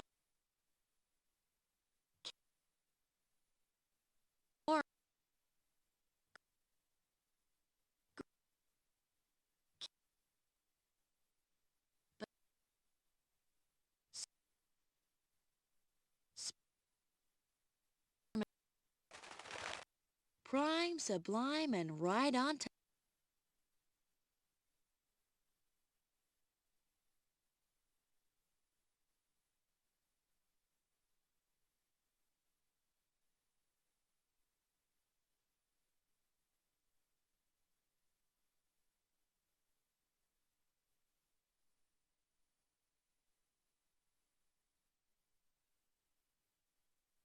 How is a seed like a helicopter? Sycamore seeds are attached to long, thin blades. When a seed falls from a sycamore tree, it spins in the air like the blade of a helicopter. This makes it fall very slowly, so the wind has time to carry it a long way from the parent tree. If all the seeds just fell straight to the ground, they would all end up trying to grow in the same place. But this way, they end up spread out over.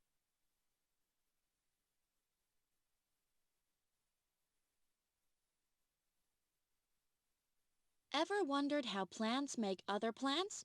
Just click on Show Me to.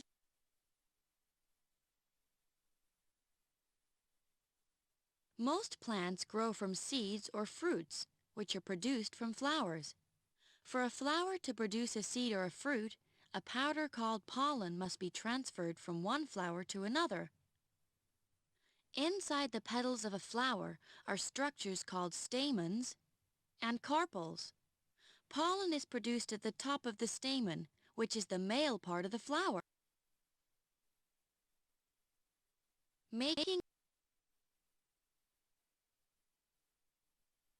pollen is usually carried from flower to flower by insects such as bees, which are lured into the flower in search of a sweet, sticky liquid called nectar. The pollen sticks to the bee's legs, and when the bee visits another flower, it gets left on a carpel, which is the female part of the flower. Inside the carpel, the pollen joins with something called an ovum, and a seed or fruit is produced. This is called fertilization.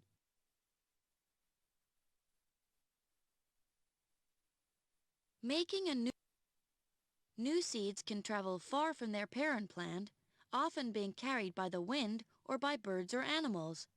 A seed lands in soil, and if it gets enough light and water, it will grow to form a new plant.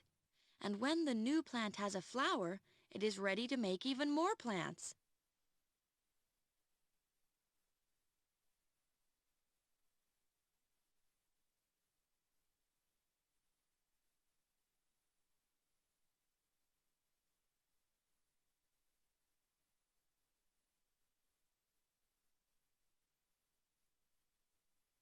Did you know that animals are always changing? You are different from your parents, and your children will be different from you. Over millions of years, these small changes build up into bigger and bigger ones. For example, many fish have developed stronger fins that help them swim faster, and many animals that live in snow have developed white fur. These changes make animals better suited to their habitats and better at surviving. Scientists call this slow change.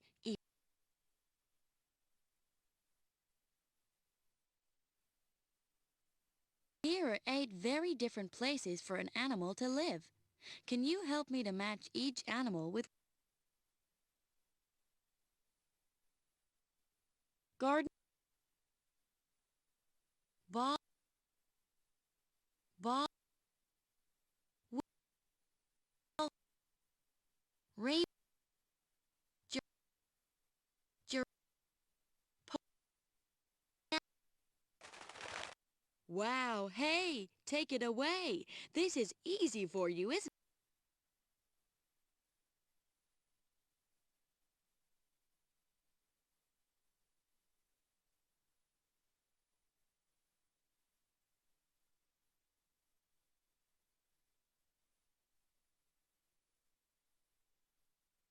Why are bees and wasps yellow and black? Not every animal wants to hide. Bees and wasps have bright stripes to warn other animals of their stings. Many other poisonous animals, like some frogs and snakes, are also brightly colored. Some animals protect themselves by pretending to be dangerous. Insects called hoverflies look like wasps, but they don't have stings.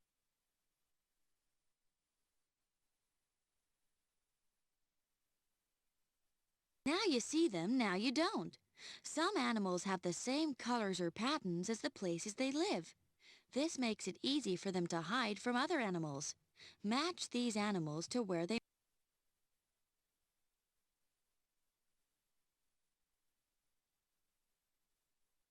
Oyster cat, stick, Arctic, Bengal, Bengal, Bengal, Bengal, thornback, Asian horn, Nile crop,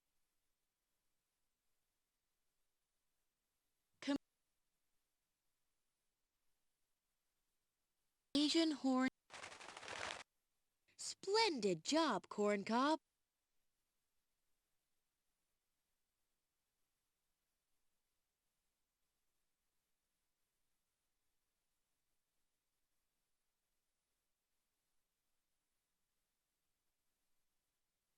Falcon frogs live in the air. High up in a rainforest is a layer of treetops called a canopy, where the branches of the forest trees spread out and meet each other.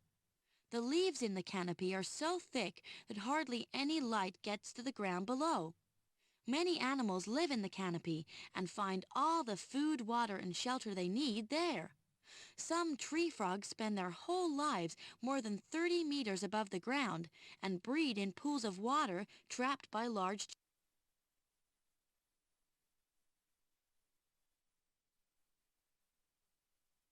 Here are two very different habitats. Can you match each animal to the habitat it is best? Red, red, head, green, on,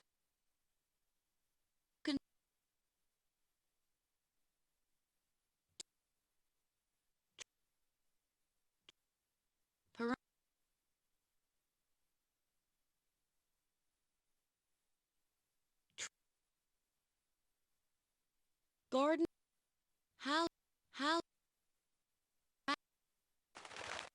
pretty neat and sweet, smelly feet.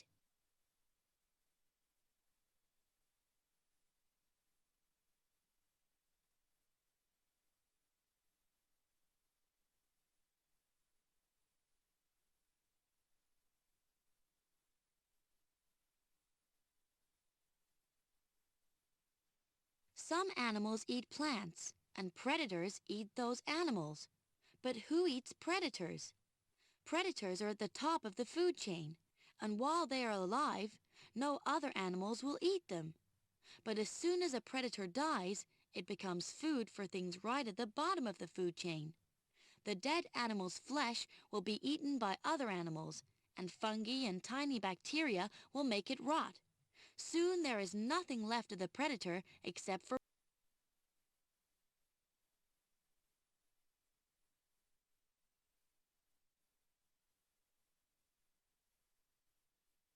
This is about food chains, brains.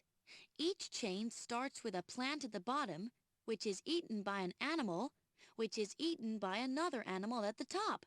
Can you complete the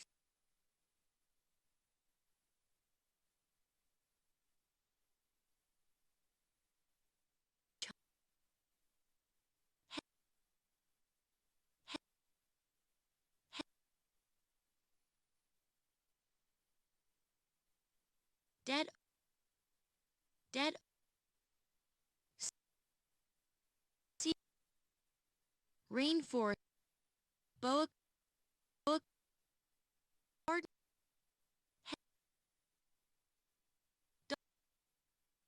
red, dead, brains, quiet good looks. I'm impressed.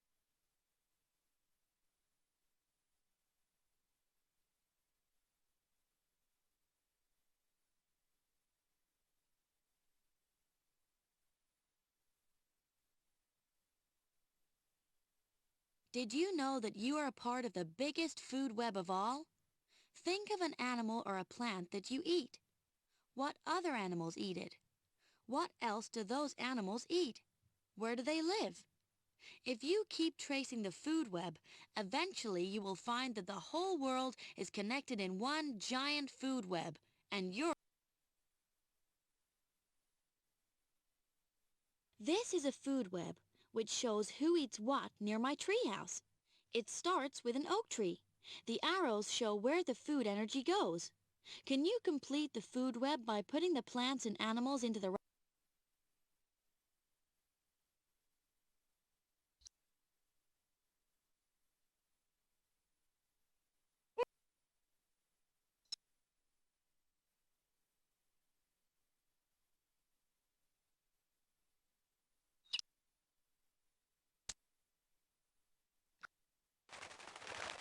That was superb, Herb.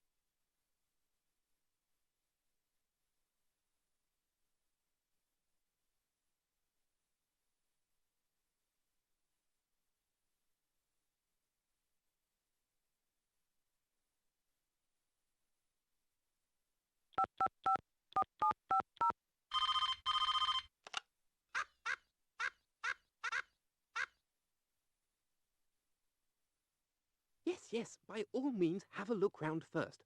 When you're ready to make your entree, as it were, give the door a...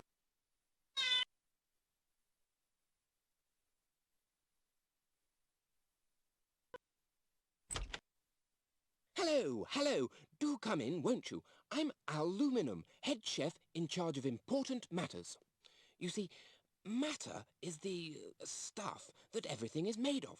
And I must say that a kitchen is an excellent place for observing matter. But why stop at milkshaking, tea making and biscuit baking when there are so many truly fascinating experiments to try? A sprinkling of stuff dissolved here, a dash of something evaporated there, mixed, heated and vaporized into a pièce de résistance. But I digress. Now then, first things first, I've taken the liberty of making you this book. And here we have the face-picking part. Dear me, I don't like the sound of that at all.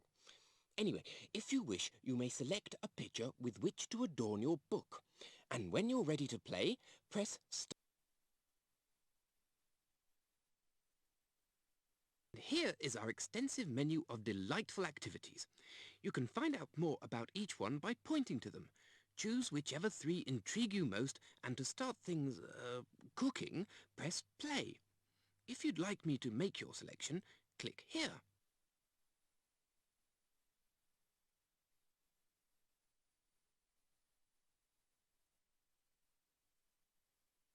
What is a circuit breaker? The electricity that comes from outlets in the wall is very powerful. For safety, it has to pass through something called a circuit breaker. These can tell when too much electricity is flowing in a wire, if someone is getting an electric shock, for example.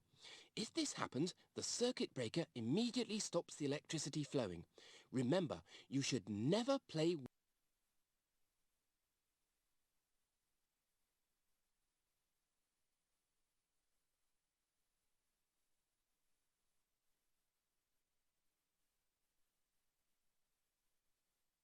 See if you can work out which of these things could be...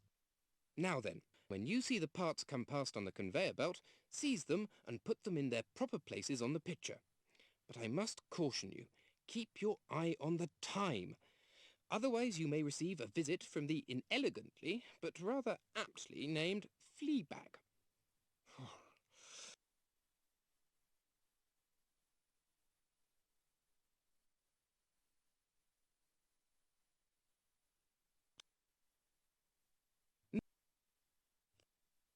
A plastic...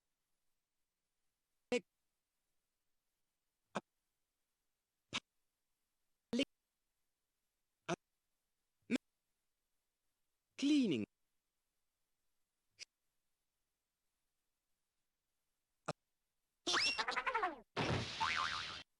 That was nothing short of ambrosia.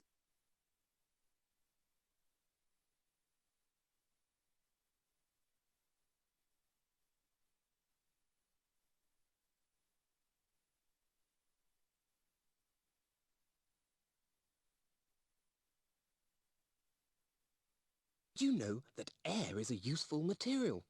A bicycle tyre is made of rubber, which bends easily and grips the road well. But the tyre would not work properly without the air inside it. The air makes the tyre bouncy and able to cushion.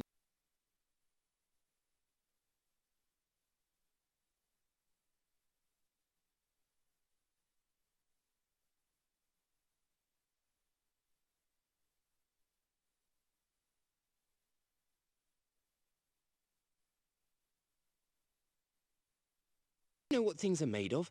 See if you can sort these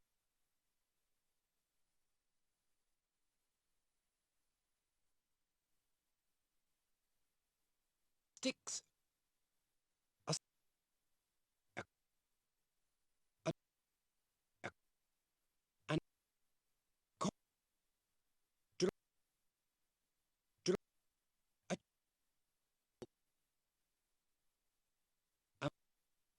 a stone, a stone, a stone.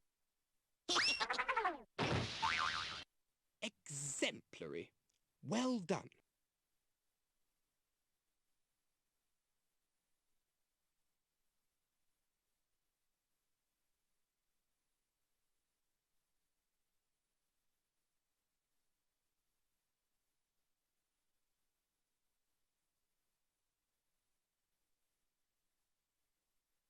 Did you know that there are hundreds of different kinds of plastic? Plastics can be hard or soft, firm or bendy, see-through or not see-through, and even runny. They are made in factories from oil or sometimes from wood. It's easy to mould, shape and colour plastics, and so they are used to make toys, furniture, cars, bags, teddy bears, paint, glue and thousands of other things we use.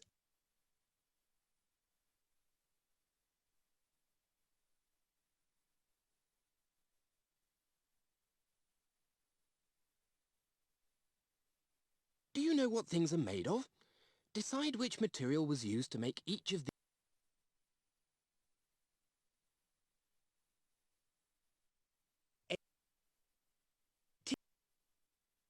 windows.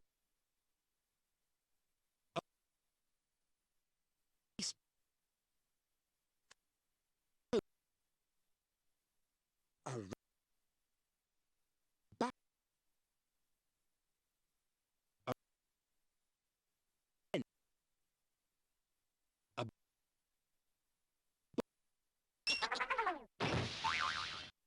That was sheer poetry in motion.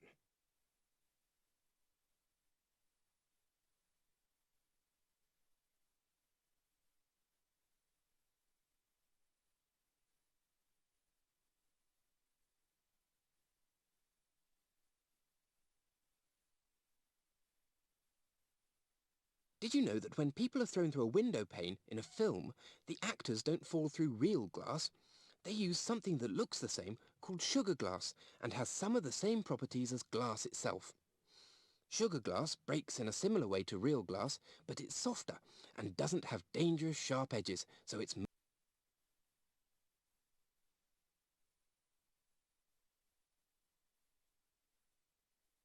Look carefully at these things and see if you can name the two different materials that each one...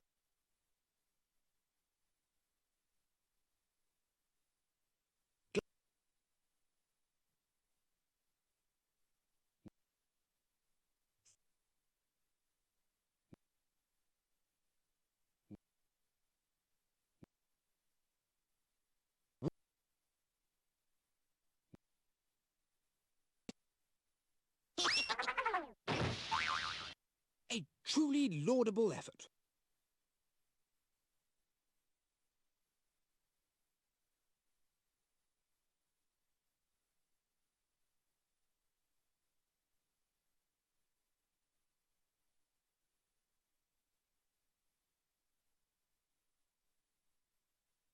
Do you know what sunglasses are made of?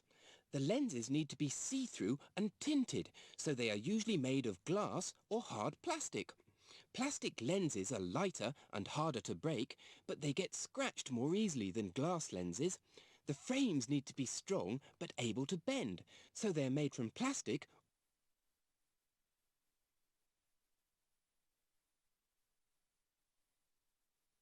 Look carefully at all of these things. Name the two different materials that each...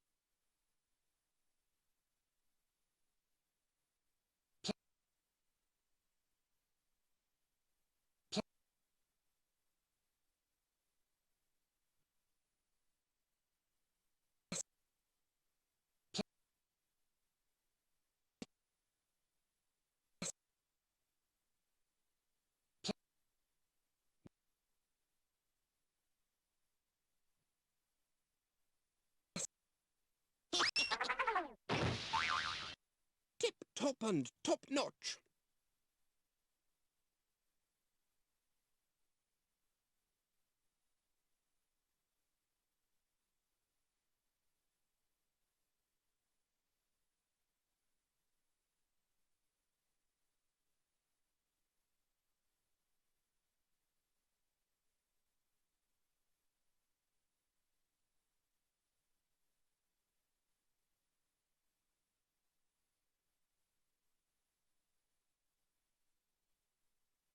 plastic car. Some types of car are made only in small numbers.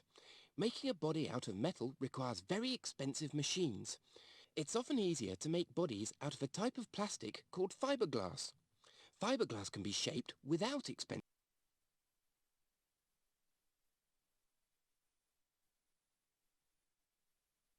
It takes lots of different materials to build a car. See if you can put these labels in the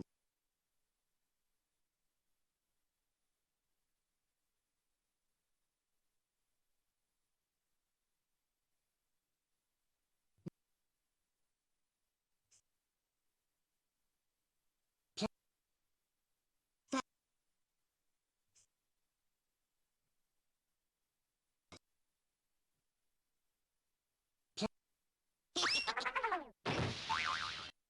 I say, that was a praiseworthy performance. Clamorous applause. Encore, encore.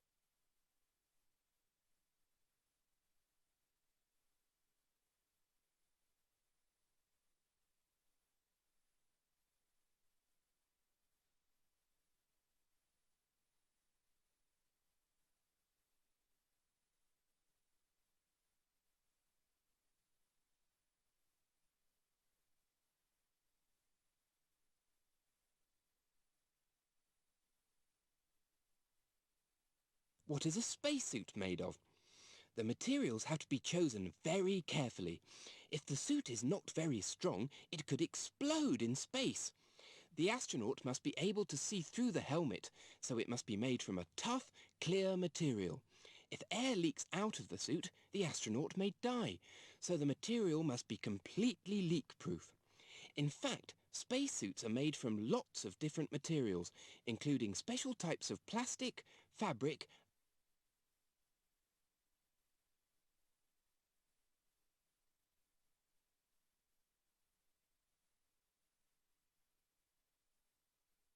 There are lots of wonderful experiments you can do in a kitchen, but remember, kitchens are full of very dangerous things. Sharp knives, boiling water, hot stoves, and things that could poison you. Always be very careful. Presenting my new range of kitchen equipment. I think I may have used the wrong material for some things, though. Can you help me sort these things into ones that will work and ones...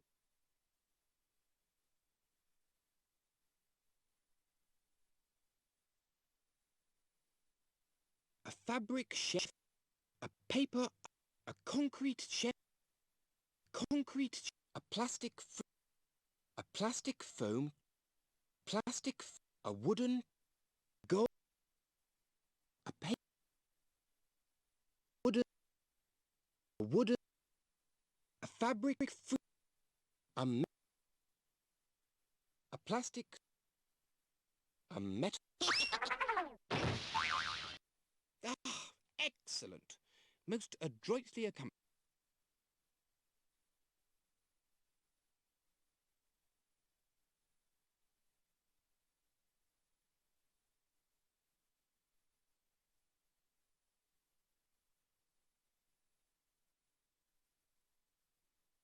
Coal, a mineral or a plant. Coal is formed from long dead plants, trees that lived many millions of years ago.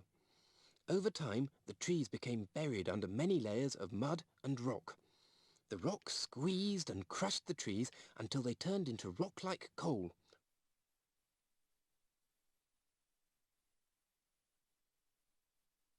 We use materials that come from many different places. See if you can sort these materials into ones we get from animals, those we get from plants, and those we get from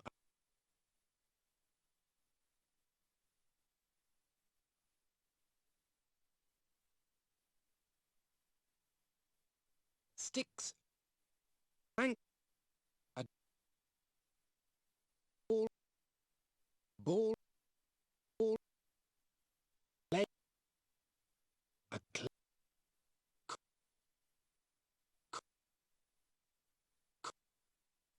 a fe- a silk, a leg, a wick, a wick,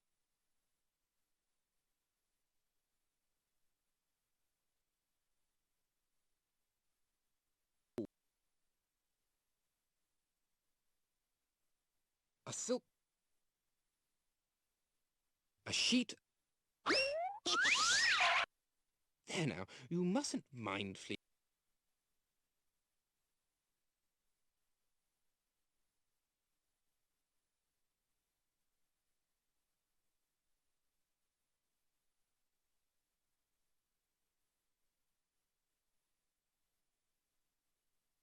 Why do we need oil? Next time you carry a plastic shopping bag, enjoy candlelight, or make a journey in a car, you will be using oil that has come from deep under the ground. Most types of plastic and many other materials, including candle wax, gasoline and road tar, are made from oil. Oil is even used to...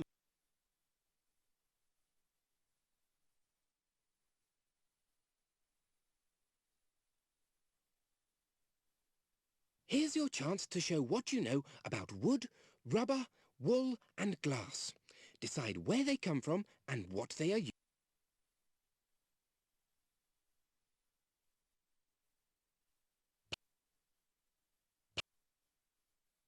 A window,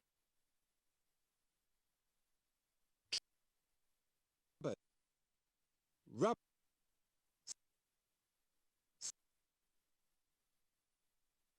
rubber,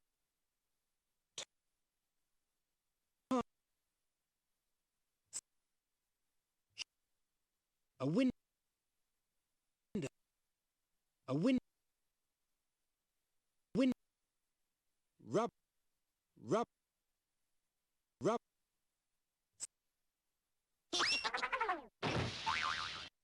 Good show, old thing. Yeah.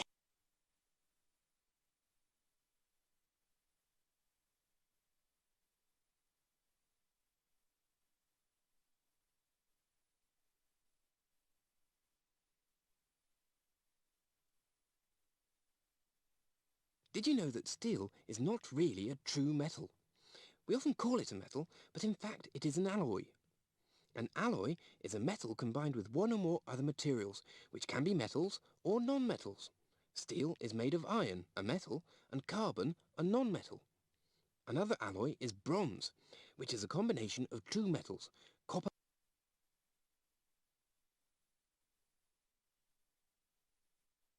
Materials such as iron, steel and copper are metals. Help me to sort these materials into ones that are made from a metal and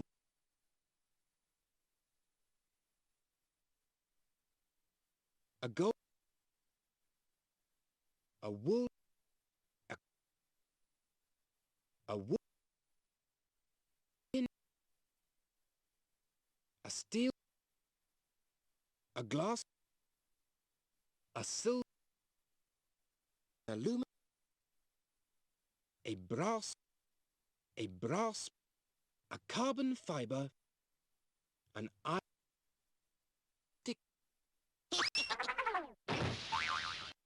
Absolutely paramount. I applaud.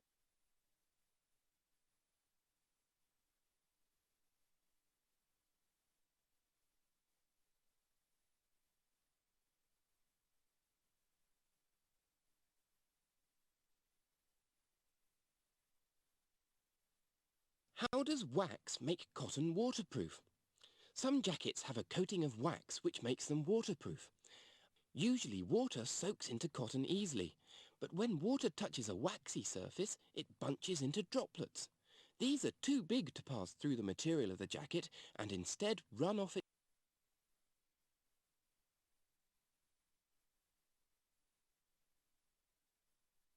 Here are lots of containers.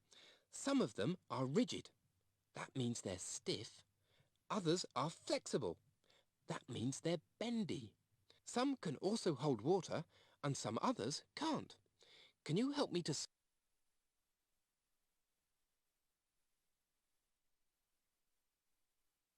Glass, a cardboard,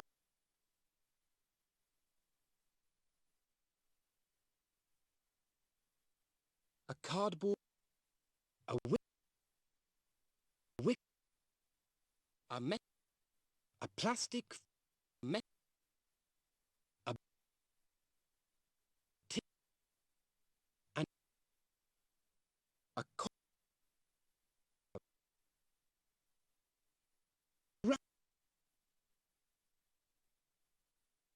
A glass, a ru- Well, you seem to possess a startling propensity for this sort of thing.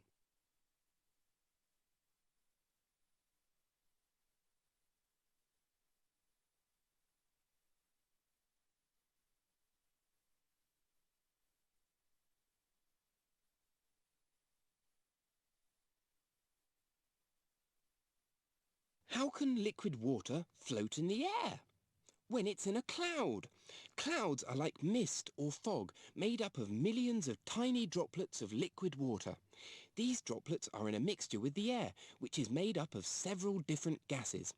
When a cloud becomes cooler, the droplets of water come together to form larger drops, and when the drops get large enough, they fall to the ground.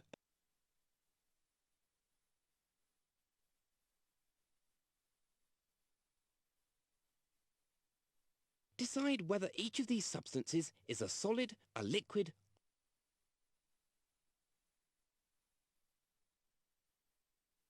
Rain plus air in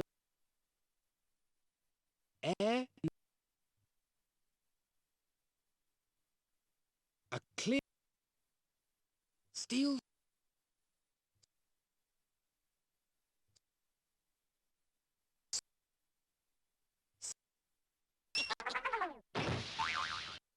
that was nothing short of ambrosia.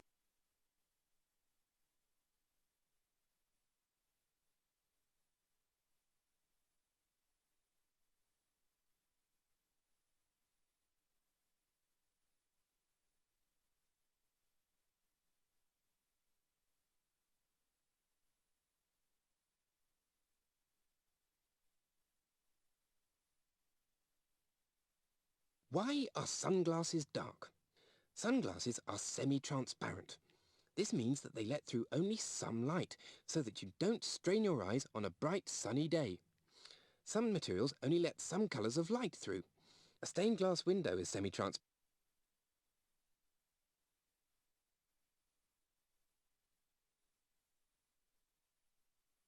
Now that's really what I call a work of art. Watch carefully what happens when you put these things in front of this picture. Now then, click around until you understand how the activity works. Should you find yourself jumping to confusions, press the hint button for a clue. If you wish to look at the book, click on it. And when you've finished trying things out, press OK. Or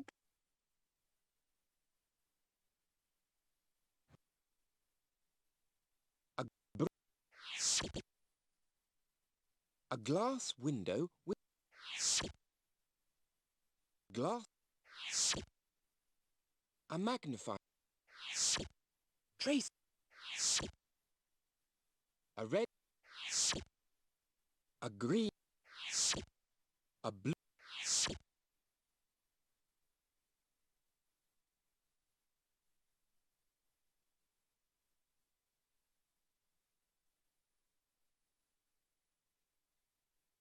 If a block of steel sinks, why do ships made of steel float?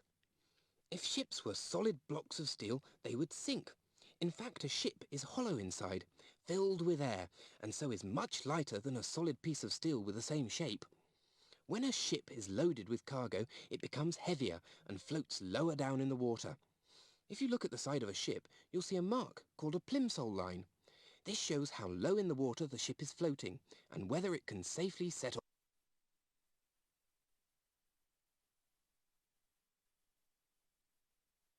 Drop each of these objects into water and syrup and see.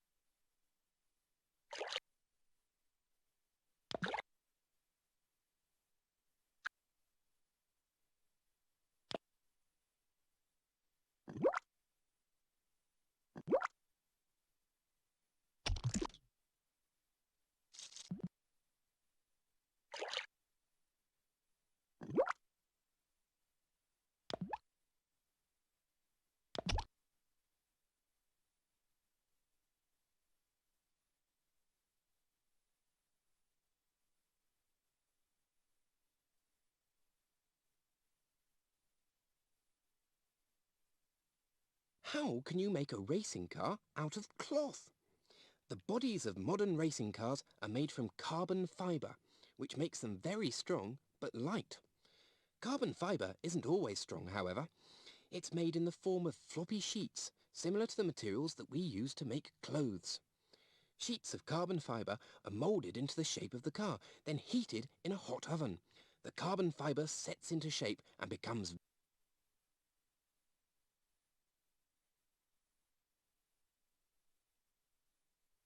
In this experiment, we use a knife to test different materials. But remember, knives can be very dangerous. Never play with knives and always ask an adult for help if you need to. Some materials are a lot softer than others. You can test this here by dropping a knife onto lots of different...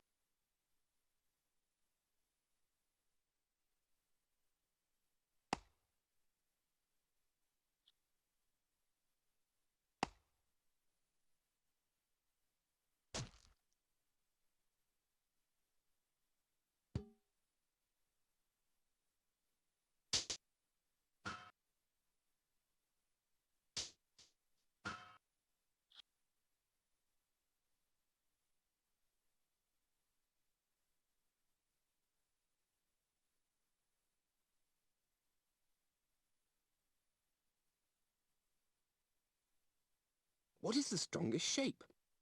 Round things are often very strong. If you make a tube out of a sheet of paper, you will find that it can support surprisingly heavy things. The same is true of metals. You will often see bridges built out of metal tubes, which makes them very strong without having to be...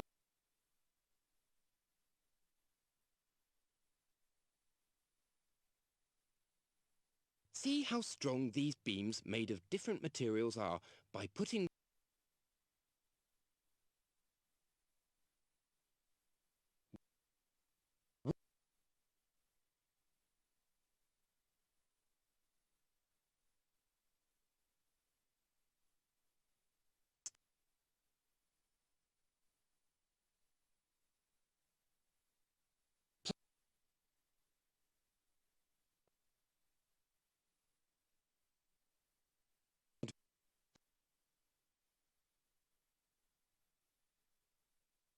car...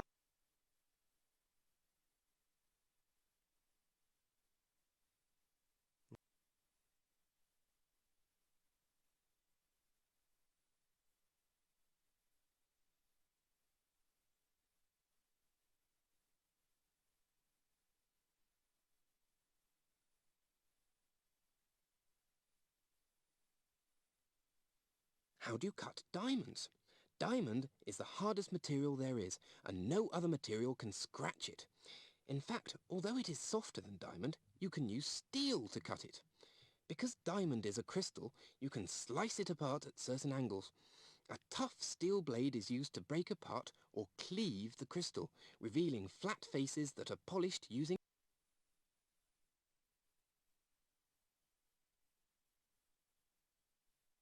Choose a tip material and see if it will scratch one of the plastic, wooden, plastic, gold, gold, plastic, steel, steel, plastic,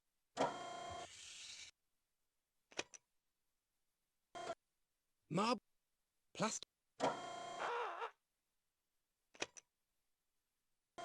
diamond crust, plastic,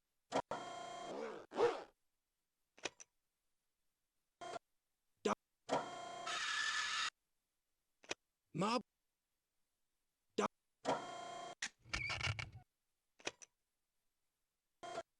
steel, di- gold, di-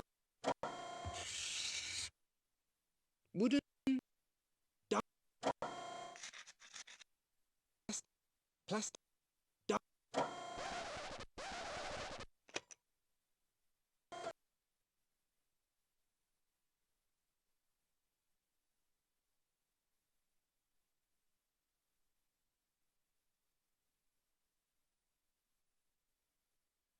Have you ever seen what a giant electromagnet can do?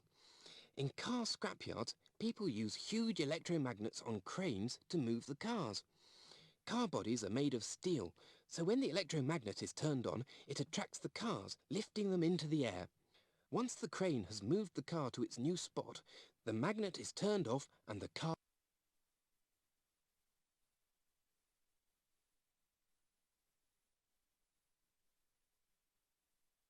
In this electricity experiment, we use a small, safe battery. But remember, electricity can be very dangerous. Don't experiment with large batteries and never play with the electricity that comes from outlets.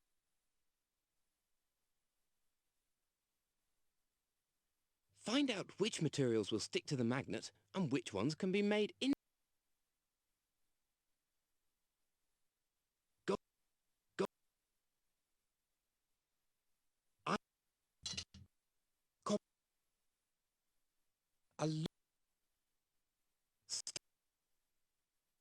steel, nickel, go,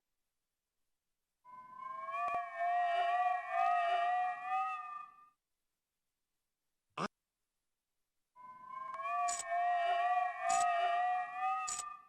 pop, alu, steel, nickel, go, I, cop, alu, steel, nickel.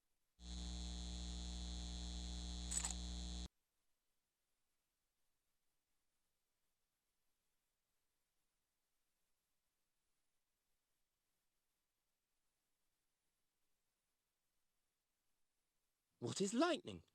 Electricity can't pass through air. However, sometimes an electric current does pass through it. Thunderclouds can store huge amounts of electricity. This can make air change the way it behaves. A very large electric current can suddenly pass through the air between the cloud and the ground. We see this current as a giant spark. In other words,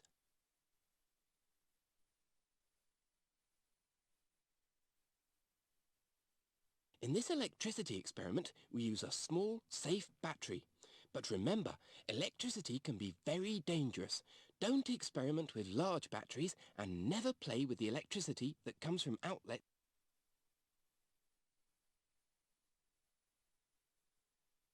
These objects are all made of different materials.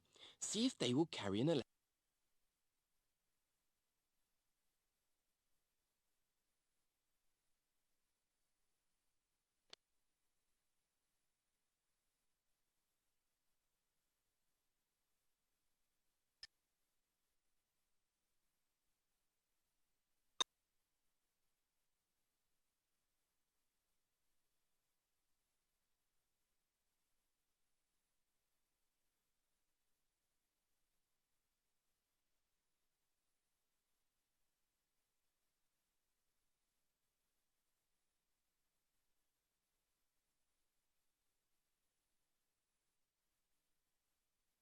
What's the quickest way to cool hot water? If you spill tea on a surface, it cools much more quickly than if it was in a mug. The more spread out the tea is, the quicker it cools. This is how a radiator works in a car. Hot water from the engine flows through lots of very thin metal pipes. These spread out the water so that it loses its heat very quickly through the...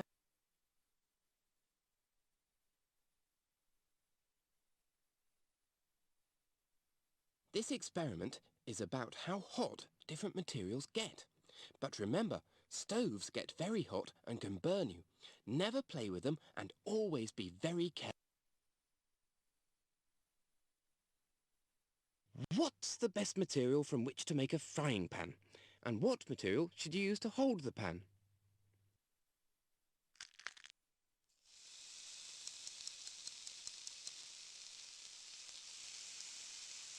Oh dear. Bear.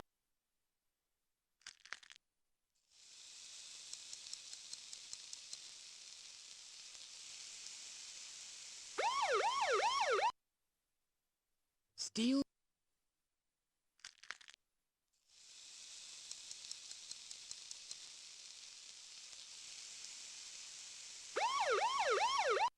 Glass. Wood. Con. Glass. Copper.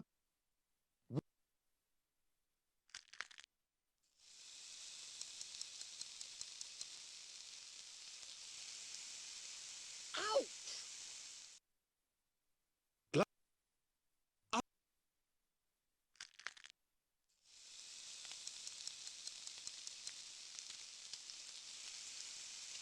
Delicious.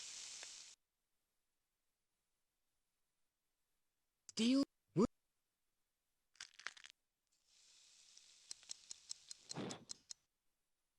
Concrete.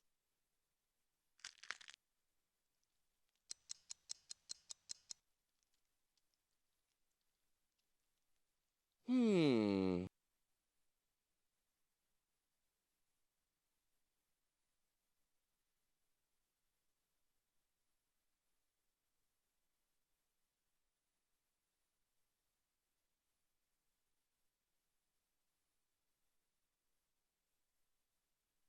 Did you know that there are two main types of plastic? When some plastics get hot, they become soft or melt. Old music records were made out of a plastic called vinyl. They would go floppy and lose their shape even in the heat of the sun. Some other plastics do not melt when they get hot. This type of plastic is used to make irons. A melting iron would not be.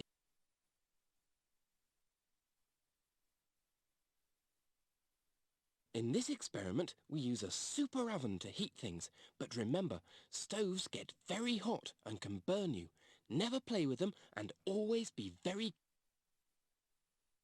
Ooh, I love baking, and sometimes when you heat things, dramatic changes can happen. See what happens when you put these things into my soup. Water in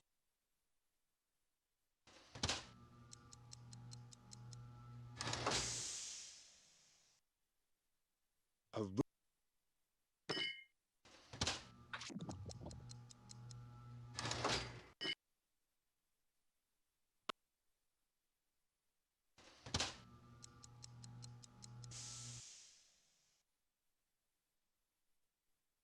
I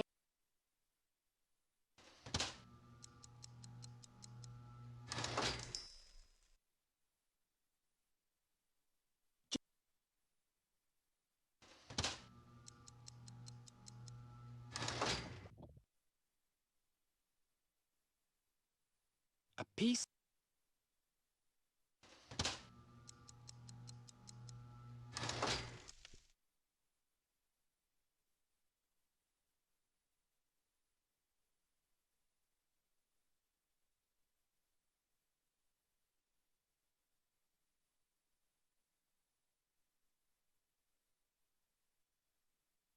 Do you know what happens when you cool air? With a specially designed machine, you can cool air down to very low temperatures, and it turns into a bluish liquid.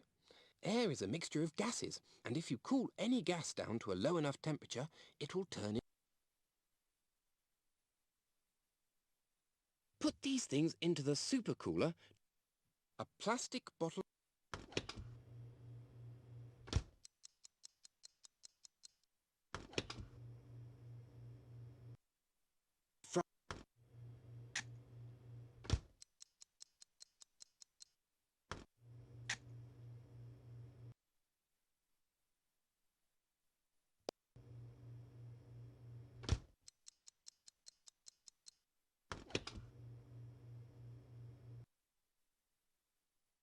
A stick in orange.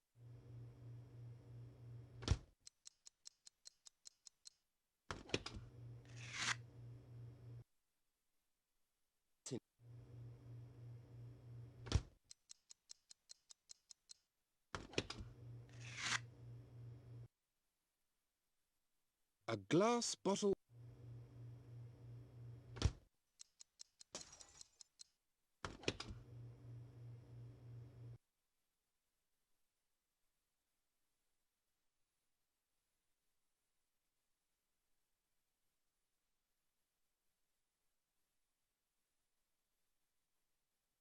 Did you know that you can unmelt chocolate, but you can't unbake a chocolate cake? If you put melted chocolate in a refrigerator, it cools down and turns back into solid chocolate.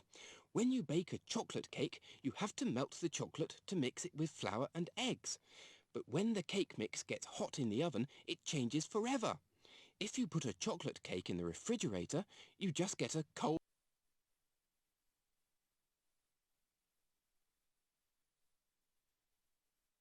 change.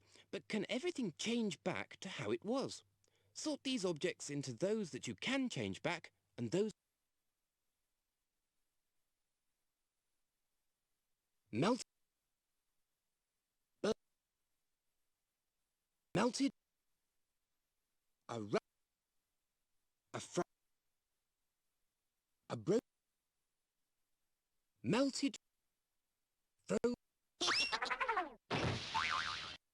Oh, champion! Really superb!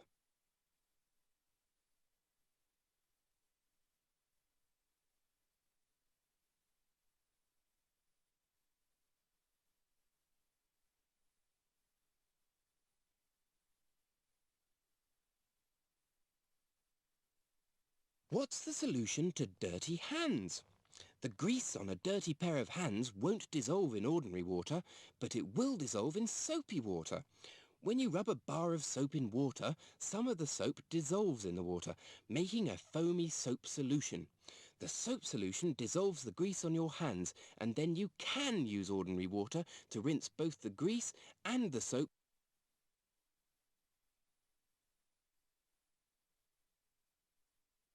I've put together some safe ingredients for this experiment. But remember, if you don't recognize a powder or a liquid, don't touch it. Play with it. See what happens to each of these substances when you add it to water and then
how can you dissolve more salt into a saturated solution?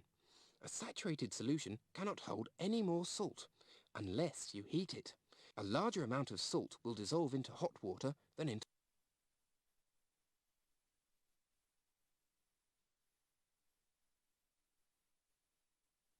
Find out what happens if you add many helpings of different substances.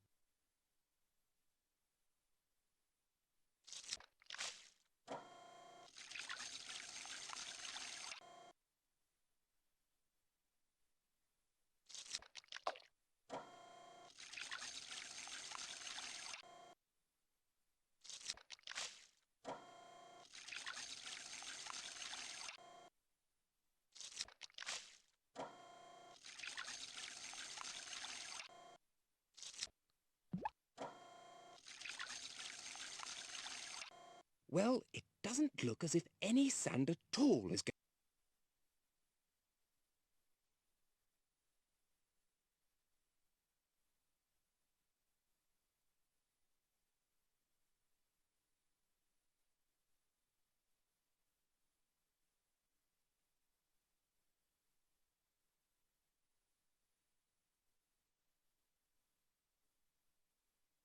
Why do bathroom mirrors mist up? If you have a shower, you'll probably notice that the bathroom mirror gets misty. The warm air in the bathroom contains lots of water vapour, which is a gas. When the air touches the cool surface of the mirror, the water vapour turns into millions of tiny droplets of liquid water. These form the layer of mist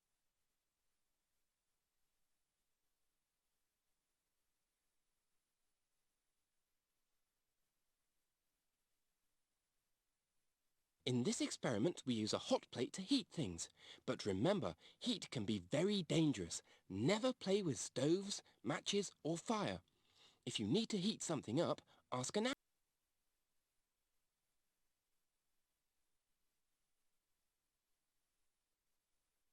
I've invented a wonderful contraption that can turn water into ice or steam and back again. Let's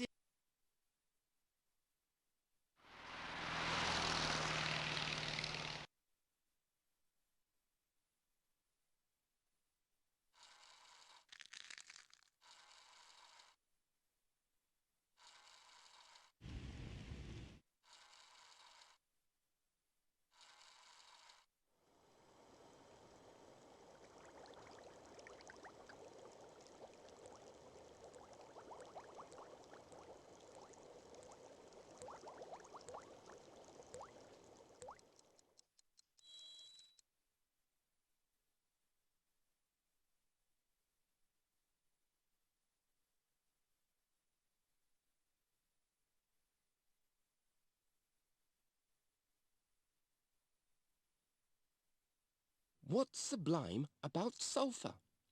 If you heat solid ice, it melts and turns into liquid water. And if you heat water, it turns into steam, which is a gas. But sulfur is different. It's usually a yellow powder, and when you heat it, it doesn't melt, it sublimes. This means that instead of turning into a liquid, the solid sulfur turns immediately into...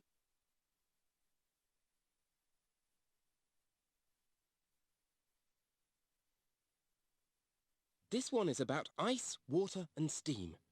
Remember, always be very careful near hot water. Boiling water can scald you, which is like being burned. Steam can also scald you, so don't hold your hand over a... Water can change into ice and into steam. But how? Choose from these words to describe how you can change water from one form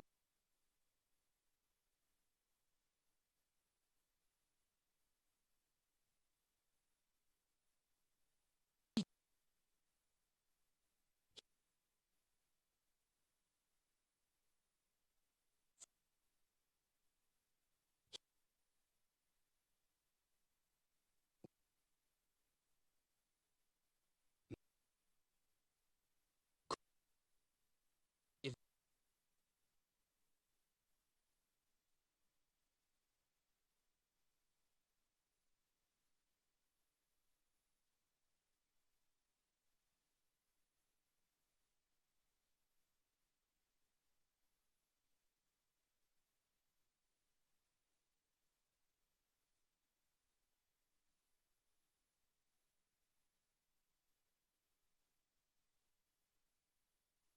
Why are the apples in stores all the same size?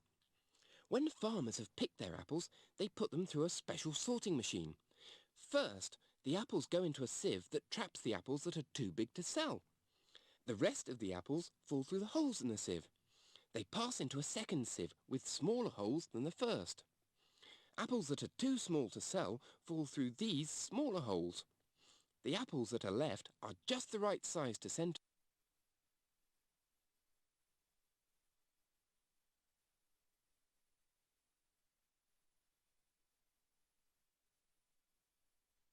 I've put together some safe ingredients for this experiment.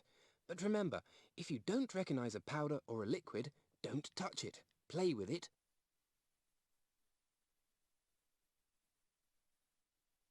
Try separating these mixtures using sieves with holes of different...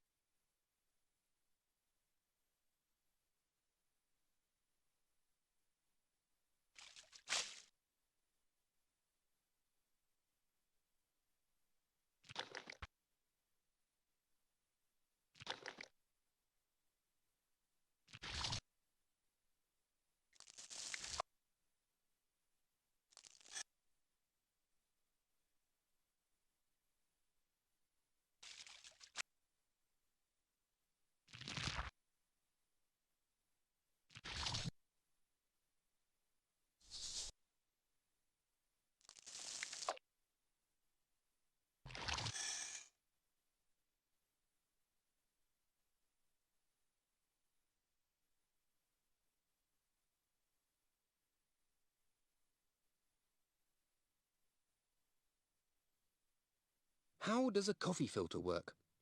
Some people make coffee in machines that use filter papers.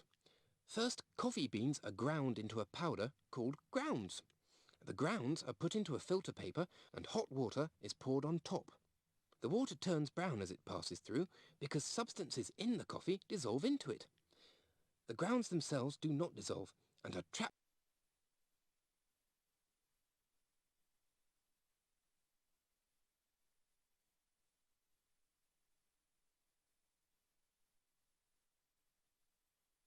I've put together some safe ingredients for this experiment. But remember, if you don't recognize a powder or a liquid, don't touch it. Play with it.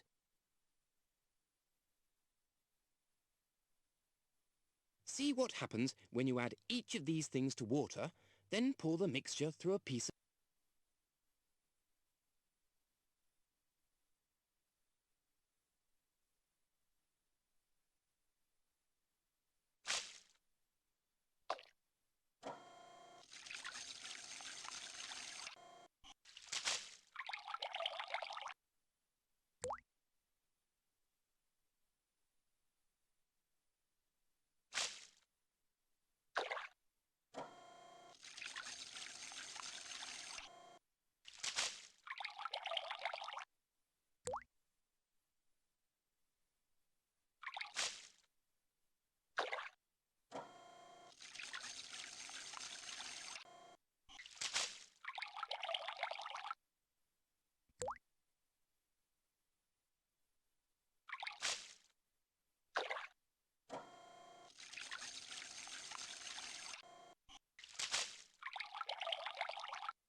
Which is quicker to make, real coffee or instant coffee?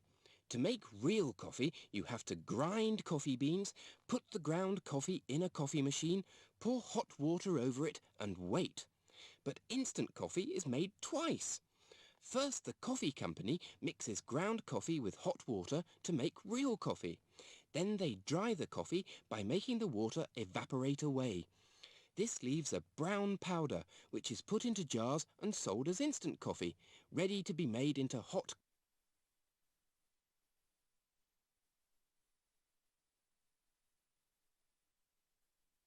In this experiment, we use a hot plate to heat things. But remember, heat can be very dangerous. Never play with stoves, matches or fire. If you need to heat something up, ask an...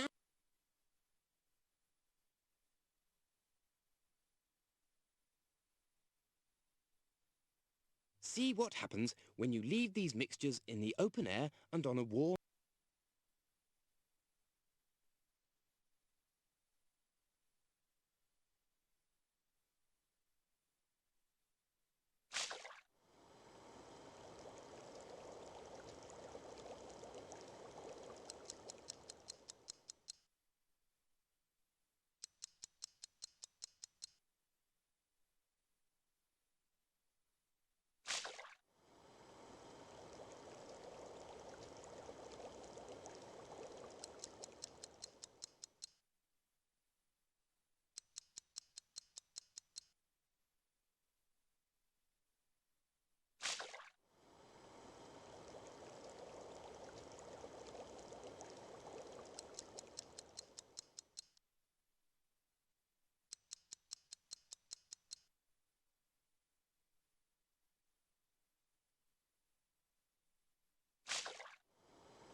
How can you separate sand from salt?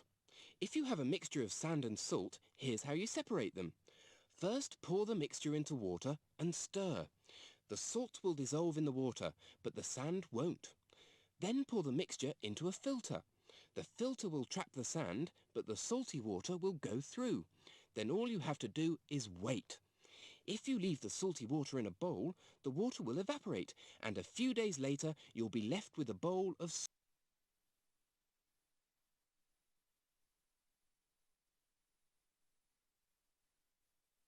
In this experiment, we use a hot plate to heat things.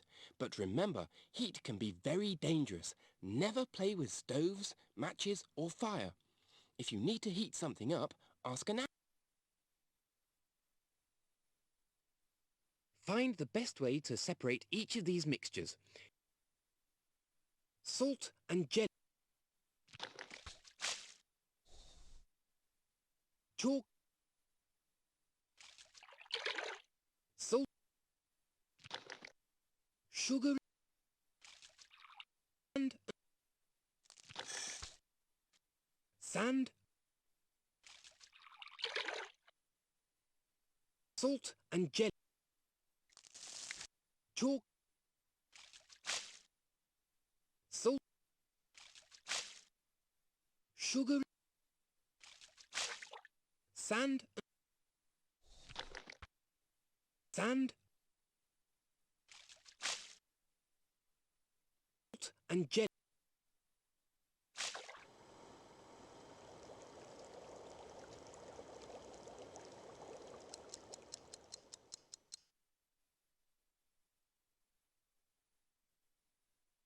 Chalk.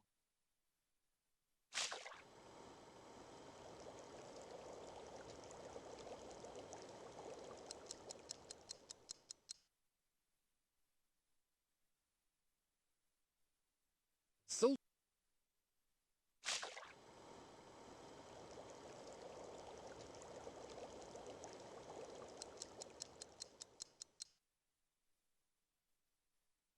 Sugar.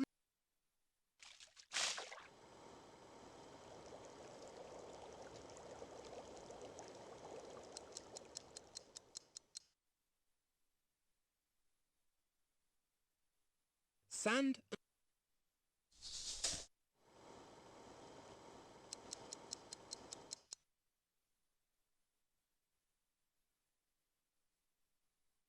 Sand.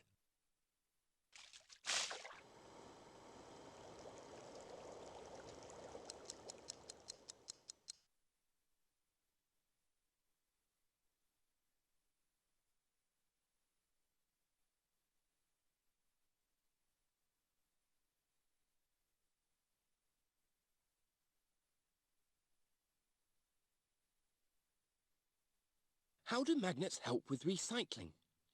Metal cans can be easily recycled, but some are made of steel and others are made of aluminum. We need to separate the two different types before we recycle them. The easiest way to do this is with a magnet, which only picks up the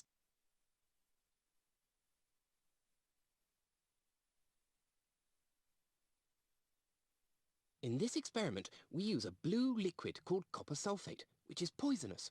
Remember, some liquids and powders are dangerous. Never touch, smell, or taste any powder or liquid that might be dangerous or that you...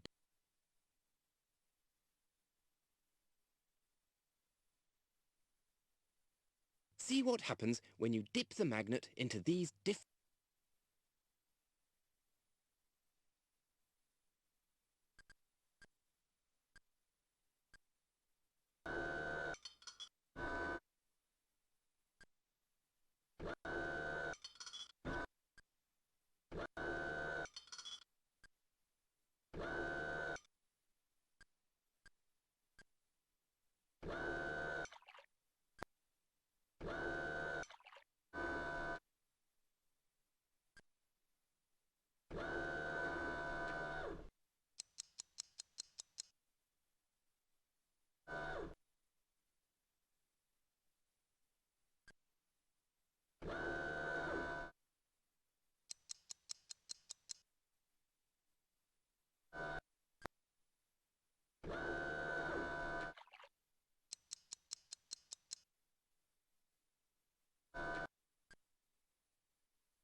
Well, everyone, that's I Love Science. We went to Al's Kitchen, Moe's Workshop, and Rosie's Treehouse, and we learned a lot of different things about science. I hope you enjoyed.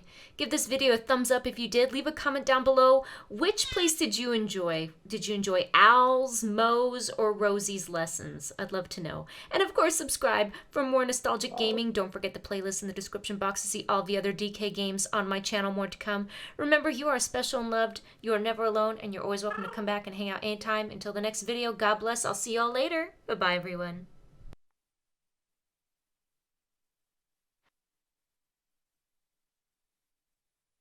You certain of Absconding? Nay, I shan't weep or wail, but do hurry.